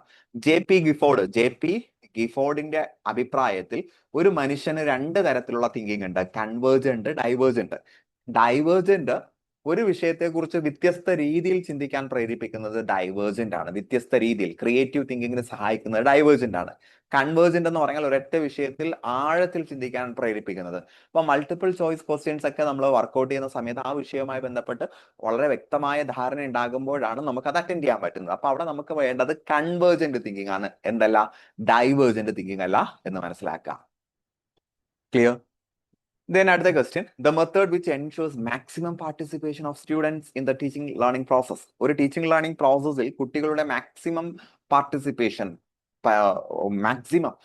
പരമാവധി പങ്കാളിത്തം ഉറപ്പാക്കാൻ നമുക്ക് കൊടുക്കാൻ പറ്റുന്നത് ഏതാണ് എന്ന് ചോദിച്ചാൽ അവിടെ നമുക്ക് കൺഫ്യൂഷൻ ഉണ്ടാവുക, ഡിസ്കഷൻ ആണോ പ്രൊജക്റ്റ് ആണോ എന്നുള്ളതാണ്. ഡിസ്കഷൻ മെത്തേഡാണ് കേട്ടോ, ഡിസ്കഷൻ മെത്തേഡാണ്. ഈ രണ്ട് മെത്തഡുകളും സ്റ്റുഡൻസ് എന്തായിരിക്കും, ആക്റ്റീവ് ആയിരിക്കും, കാരണം രണ്ടും സ്റ്റുഡൻറ് സെന്റേർഡ് ആണ്. എന്നാൽ മാക്സിമം കുട്ടികൾ പാർട്ടിസിപ്പേറ്റ് ചെയ്യുന്നത് ഡിസ്കഷൻ മെത്തേഡിലാണ് കേട്ടോ. മാക്സിമം കുട്ടികൾ പാർട്ടിസിപ്പേറ്റ് ചെയ്യുന്നതും അതുപോലെ കുട്ടികൾ ക്രിട്ടിക്കൽ ആയിട്ട് ചിന്തിക്കുന്നത്, അല്ലെ, കുട്ടികളുടെ ക്രിട്ടിക്കൽ തിങ്കിങ് ഒക്കെ വർക്ക് ചെയ്യുന്നത് ഡിസ്കഷൻ മെത്തേഡിലാണ് എന്ന് മനസ്സിലാക്കാം. ഓക്കെ, ദെൻ പല എക്സാമുകൾക്കും റിപ്പീറ്റഡ് ആയിട്ട് ചോദിക്കുന്ന മറ്റൊരു ചോദ്യമാണ് ഹു ഡെവലപ്പ് ഹ്യൂറിസ്റ്റിക് മെത്തേഡ്.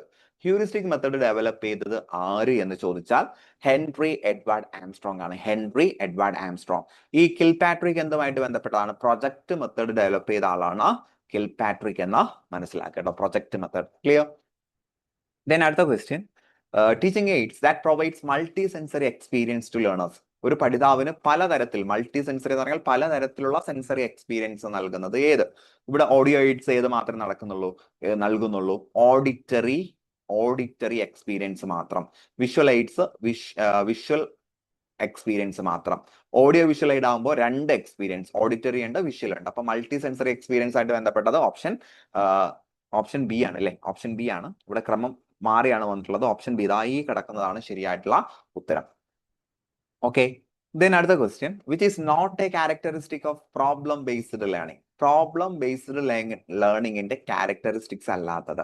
അപ്പൊ പ്രോബ്ലം ബേസ്ഡ് ലേണിംഗ് ആകുമ്പോൾ കുട്ടി എങ്ങനെയാണ് ഒരു പ്രശ്നത്തെ പരിഹരിക്കുന്നത് എന്നാണ് നമ്മൾ നോക്കുന്നത്. ആ പരിഹരിക്കുന്ന ആ റൂട്ട്, ആ ഒരു പ്രോസസ്സിനാണ് നമ്മൾ ഇമ്പോർട്ടൻസ് നൽകുന്നത് കേട്ടോ.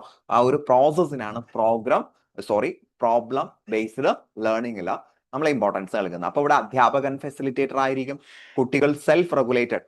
ഇത് അധ്യാപകൻ ഫെസിലിറ്റേറ്റർ ആയിട്ട് നിൽക്കുകയാണ്, അധ്യാപകനല്ല അവിടെ ഡൊമിനേറ്റ് ചെയ്ത് നിൽക്കുന്നത്. കുട്ടികൾ സെൽഫ് റെഗുലേറ്റഡ് ആയിട്ട് കൃത്യമായിട്ടും പഠനം സാധ്യമാക്കാനുള്ള എല്ലാ ശ്രമങ്ങളും നടത്തുന്നുണ്ട്. ഇനി കുട്ടികൾക്ക് മുന്നിൽ നമ്മൾ പ്രസന്റ് ചെയ്യുന്നത് ഇൽ സ്ട്രക്ചേർഡ് പ്രോബ്ലംസ് ആയിരിക്കും, അല്ലെ? സ്ട്രക്ചേർഡ് പ്രോബ്ലംസ് ആണെങ്കിൽ പെട്ടെന്ന് കുട്ടികൾ ക്രാക്ക് ചെയ്യും. അപ്പൊ ഇൽ സ്ട്രക്ചേർഡ് പ്രോബ്ലംസ് ആയിരിക്കും കൊടുക്കുക. അപ്പൊ കുട്ടികൾ അതിനെ എന്ത് ചെയ്യാൻ ശ്രമിക്കും? പരിഹരിക്കാൻ ശ്രമിക്കും. ഇത് മൂന്നും ഒരു പ്രോബ്ലം ബേസ്ഡ് ലേണിംഗിന്റെ ക്യാരക്ടറിസ്റ്റിക്സ് ആണ്.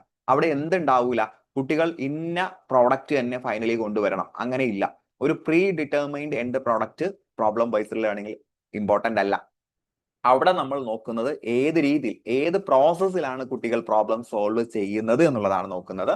അവിടുത്തെ പ്രോഡക്റ്റ് എന്തല്ല, എൻഡ് പ്രോഡക്റ്റ് പ്രീ ഡിറ്റർമിൻഡ് അല്ല, സ്റ്റെപ്സ് ആണ് പ്രധാനം.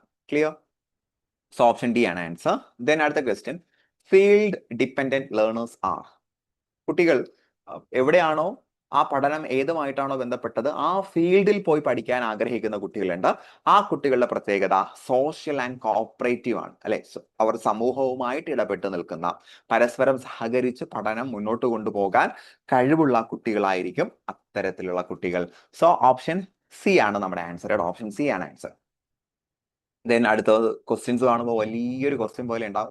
വളരെ സിമ്പിൾ ആണ്, പഠിച്ചു വെക്കുക, വളരെ മനസ്സിരുത്തി തന്നെ വായിക്കുക. Culturally responsive teaching. Culturally responsive teaching എന്ന് പറഞ്ഞാൽ എന്താ? കുട്ടികളുടെ സാംസ്കാരിക പശ്ചാത്തലം മനസ്സിലാക്കിക്കൊണ്ടുള്ള പഠനമാണ്. അപ്പോൾ ഈ ഒരു കൾച്ചറലി റെസ്പോൺസ് ടീച്ചിങ് ആകുമ്പോൾ recognise the importance of creating an environment where all students feel valued, respected and understood. നമ്മുടെ ക്ലാസ്സിൽ പല തരത്തിലുള്ള കുട്ടികൾ ഉണ്ടാകും. അപ്പൊ അവരുടെ ഫീലിങ്സിനെ നമ്മൾ കൽപ്പിക്കണം, അവരുടെ ഫീലിങ്സിനെ നമ്മൾ റെസ്പെക്ട് ചെയ്യണം, അവരുടെ ഫീലിങ്സിനെ നമ്മൾ മനസ്സിലാക്കണം. അതാണ് കൾച്ചറലി റെസ്പോൺസീവ് ടീച്ചിങ് എന്ന് പറഞ്ഞാൽ. ശരിയല്ലേ? ശരിയാണ്. ഇനി അവോയ്ഡിങ് കൾച്ചറലി സെൻസിറ്റീവ് അസസ്മെന്റ്. ഓരോ കുട്ടിയെയും അവരുടെ കൾച്ചർ അനുസരിച്ച് നമ്മൾ എന്ത് ചെയ്യാൻ പാടില്ല? അസസ് ചെയ്യാൻ പറ്റില്ല. Helps ensure that all students have an equal opportunity to succeed. അപ്പോൾ എല്ലാ കുട്ടികൾക്കും തുല്യ അവസരം കൊടുക്കണം, അപ്പോൾ എല്ലാ കുട്ടികളും വിജയിക്കും എന്ന് പറയുമ്പോൾ ശരിയാണോ? ശരിയല്ല. എല്ലാ കുട്ടികളും ഒരേപോലെ അല്ല. നമ്മൾ എല്ലാ കുട്ടികളെയും നമ്മൾ എന്ത് ചെയ്യണം? വാല്യൂ ചെയ്യണം എന്നാണ് പറഞ്ഞത്. പക്ഷെ നമ്മുടെ മുന്നിലിരിക്കുന്ന കുട്ടികളുടെ കൾച്ചർ വ്യത്യാസം ഉണ്ടാവും. അപ്പൊ അവർക്ക് വിജയിക്കാനുള്ള ഓപ്പർച്യൂണിറ്റിയും വ്യത്യസ്തമാണ്. അത് മനസ്സിലാക്കിയാണ് നമ്മൾ കൊടുക്കേണ്ടത്. ചില കുട്ടികൾക്ക് നമ്മൾ കുറച്ച് എക്സ്ട്രാ സപ്പോർട്ട് കൊടുക്കേണ്ടി വരും. ചില കുട്ടികളുടെ പശ്ചാത്തലം അനുസരിച്ച് അവർക്ക് ചെറിയൊരു പിന്തുണ കിട്ടിയാൽ തന്നെ അവർ സക്സസ് ആകും. അപ്പോൾ എല്ലാവർക്കും ഈക്വൽ ഓപ്പർച്യൂണിറ്റി അല്ല വിജയിക്കാനുള്ളത് എന്ന് നമ്മൾ മനസ്സിലാക്കി കുട്ടികളുടെ ആവശ്യം അനുസരിച്ചാണ് നമ്മൾ പ്രവർത്തിക്കേണ്ടത്. ഓക്കെ അല്ലേ? ദെൻ അടുത്ത question, learner related factors affecting teaching are. പഠനത്തെ ബാധിക്കുന്ന പഠിതാവുമായി, ലേണറുമായിട്ട് ബന്ധപ്പെട്ട ഫാക്ടേഴ്സ് ഏതൊക്കെയാണ്? ലേണറുമായിട്ട് ബന്ധപ്പെട്ടതാണ്. പ്രീവിയസ് എക്സ്പീരിയൻസ് ഓഫ് ദ ലേണറുമായിട്ട് ബന്ധപ്പെട്ടതാണ്. പഠിതാവിന് എന്തൊക്കെ മുന്നേ അറിയാമെന്നുള്ളത് പഠിതാവുമായിട്ട് ബന്ധപ്പെട്ടതല്ലേ? Then maturity level of the learner related ആണ്. എന്നാൽ parental education of the learner നമ്മൾ നോക്കുകയില്ല. അത് നമുക്ക് അറിയേണ്ട ആവശ്യമില്ല. പാരന്റ്സ് എത്രത്തോളം പഠിച്ചിട്ടുണ്ട് നമ്മൾ നോക്കേണ്ട ആവശ്യമില്ല. അപ്പൊ 1, 2 ശരി. സോ ഓപ്ഷൻ ബി ആണ് ആൻസർ. ക്ലിയർ? ഇതിന് അടുത്ത ക്വസ്റ്റ്യൻ, ഇത് HSST മാത്സിലെ ചോദ്യമാണ്, പക്ഷെ എല്ലാവരും അറിഞ്ഞിരിക്കേണ്ട ഒരു സാധനം തന്നെയാണ് കേട്ടോ. A mathematics teacher ask students to write a reflective journal to document their approach, strategies and thought process as they work through the mathematics problem. കണക്കിൽ ഒരു പ്രോബ്ലം കൊടുക്കുന്നു. ആ പ്രോബ്ലം കൊടുക്കുന്ന സമയത്ത് കുട്ടി പ്രോബ്ലം അല്ല കൊടുക്കുന്നത് കേട്ടോ. മാത്സിലെ ഒരു പ്രോബ്ലം കുട്ടികൾ എങ്ങനെയാണ് സോൾവ് ചെയ്യുന്നത്, അവർ എന്തൊക്കെ അപ്രോച്ച്, എന്തൊക്കെ സ്ട്രാറ്റജീസ്, അവരുടെ തോട്ട് പ്രോസസ് എങ്ങനെയൊക്കെയാണ് നടക്കുന്നത് എന്നതിനെ കുറിച്ചൊരു റൈറ്റിംഗ്. ചുരുക്കം പറഞ്ഞാൽ നിങ്ങൾ എങ്ങനെയാണ് പ്രോബ്ലം സോൾവ് ചെയ്യുന്നത്, ആ സോൾവ് ചെയ്യുന്ന സമയത്ത് നിങ്ങളുടെ ടെക്നിക്സ് ഒക്കെ എന്താണെന്ന് കുട്ടികളെ കൊണ്ട് എഴുതിപ്പിക്കുന്നു. അപ്പൊ ഇവിടെ കുട്ടികളുടെ എന്താണ് അസസ് ചെയ്യുന്നത്, മാത്സ് പ്രോബ്ലം അല്ല, പ്രോബ്ലം എങ്ങനെ സോൾവ് ചെയ്യുന്നു എന്ന് എഴുതാൻ പറയുന്നു. അപ്പൊ എഴുതുമ്പോൾ കുട്ടിക്ക് എന്ത് മനസ്സിലാവും, തന്റെ ലേണിംഗ് അല്ല. അപ്പൊ അവിടെ അസസ്മെന്റ് ആസ് ലേണിംഗ് എന്ന പ്രോസസ് ആണ് നടക്കുന്നത്. നമ്മൾ എപ്പോഴും ഈ ഒരു സെൽഫ് ഇവാലുവേഷൻ നടത്തുന്നത് എല്ലാം അസസ്മെന്റ് ആസ് ലേണിംഗ് ആണ്. ആ ഒരു പ്രോസസ്സിലൂടെ നമ്മൾ പുതിയ കാര്യങ്ങൾ പഠിക്കുകയാണ്, നമ്മുടെ തന്നെ പ്രധാനപ്പെട്ട കാര്യങ്ങൾ നമ്മൾ പഠിക്കുകയാണ് ചെയ്യുന്നത്. ഓക്കെ, ദെൻ ലാസ്റ്റ് ക്വസ്റ്റ്യൻ ആണ്, which among the following is an intervening variable. ഇതിൽ ഏതാണ് ഇന്റർവെനിങ്? ഇന്റർവെനിങ് എന്ന് പറഞ്ഞാൽ നമ്മൾ നേരത്തെ പറഞ്ഞു, അത് ഡയറക്റ്റ് ആയിട്ട് ഒരു പക്ഷേ നമുക്ക് കാണാൻ പറ്റില്ല അല്ലെ. ഡയറക്റ്റ് ഇപ്പോൾ ടീച്ചിങ് ലേണിംഗ് പ്രോസസ്സിൽ അത് ഡയറക്റ്റ് ആയിട്ട് നമുക്ക് കാണാൻ പറ്റില്ല എങ്കിലും ഇതിന്റെ സാന്നിധ്യം നമ്മുടെ പഠനത്തെ സ്വാധീനിക്കുന്നുണ്ട്. ഓക്കെ, അപ്പൊ teaching method, intelligence, socio economic ലെവലൊക്കെ അത് ഡയറക്റ്റ് ആയിട്ട് കാണുന്ന കാര്യങ്ങളാണ്. പക്ഷെ ഫറ്റീഗ് പഠനത്തെ സ്വാധീനിക്കുന്ന ഒരു ഘടകമാണ്. അത് ഡയറക്റ്റ് ആയിട്ട് നമുക്ക് കാണാൻ പറ്റില്ലെങ്കിലും പഠനത്തെ സ്വാധീനിക്കുന്ന ഘടകമാണ്. സോ ഓപ്ഷൻ സി ആണ് ആൻസർ. ക്ലിയർ? സോഡിയേഴ്സ് നമ്മൾ ഇന്ന് ഒരു 50 PYQs ടീച്ചിങ് ആപ്റ്റിറ്റ്യൂഡിൽ നിന്നും HSSTയിൽ ചോദിച്ചിട്ടുള്ള 50 PYQs ആണ് നമ്മൾ ഡിസ്കസ് ചെയ്തിട്ടുള്ളത്. സോ ഈ ഒരു സെഷൻ നിങ്ങൾക്ക് വളരെയധികം യൂസ്ഫുൾ ആയിട്ടുണ്ടെന്ന് കരുതുന്നു. അപ്പൊ നിങ്ങളുടെ കൂട്ടുകാർക്ക് കൂടി ഇത് ഷെയർ ചെയ്ത് കൊടുക്കുക. പരമാവധി നമ്മുടെ വീഡിയോസ് ആളുകളിൽ ഉപകാരപ്പെടുന്ന രീതിയിൽ എത്തിക്കുക. നമുക്ക് തുടർന്ന് മറ്റു ചില ടോപ്പിക്സ് കൂടി കവർ ചെയ്യേണ്ടതുണ്ട്. അപ്പൊ നേരത്തെ പറഞ്ഞതുപോലെ നിങ്ങൾക്ക് ഇതിന്റെ നോട്ട്സ് ഞാൻ ടെലഗ്രാമിലേക്ക് അപ്ലോഡ് ചെയ്യുന്നതാണ്. അപ്പൊ ടെലഗ്രാം ചാനൽ കൂടി ഒന്ന് സബ്സ്ക്രൈബ് ചെയ്ത് വെച്ചേക്കുക. സോ അടുത്ത ക്ലാസ്സിൽ നമുക്ക് വീണ്ടും കാണാം. നന്നായിട്ട് പഠിക്കുക. Wish you all the best and good bye.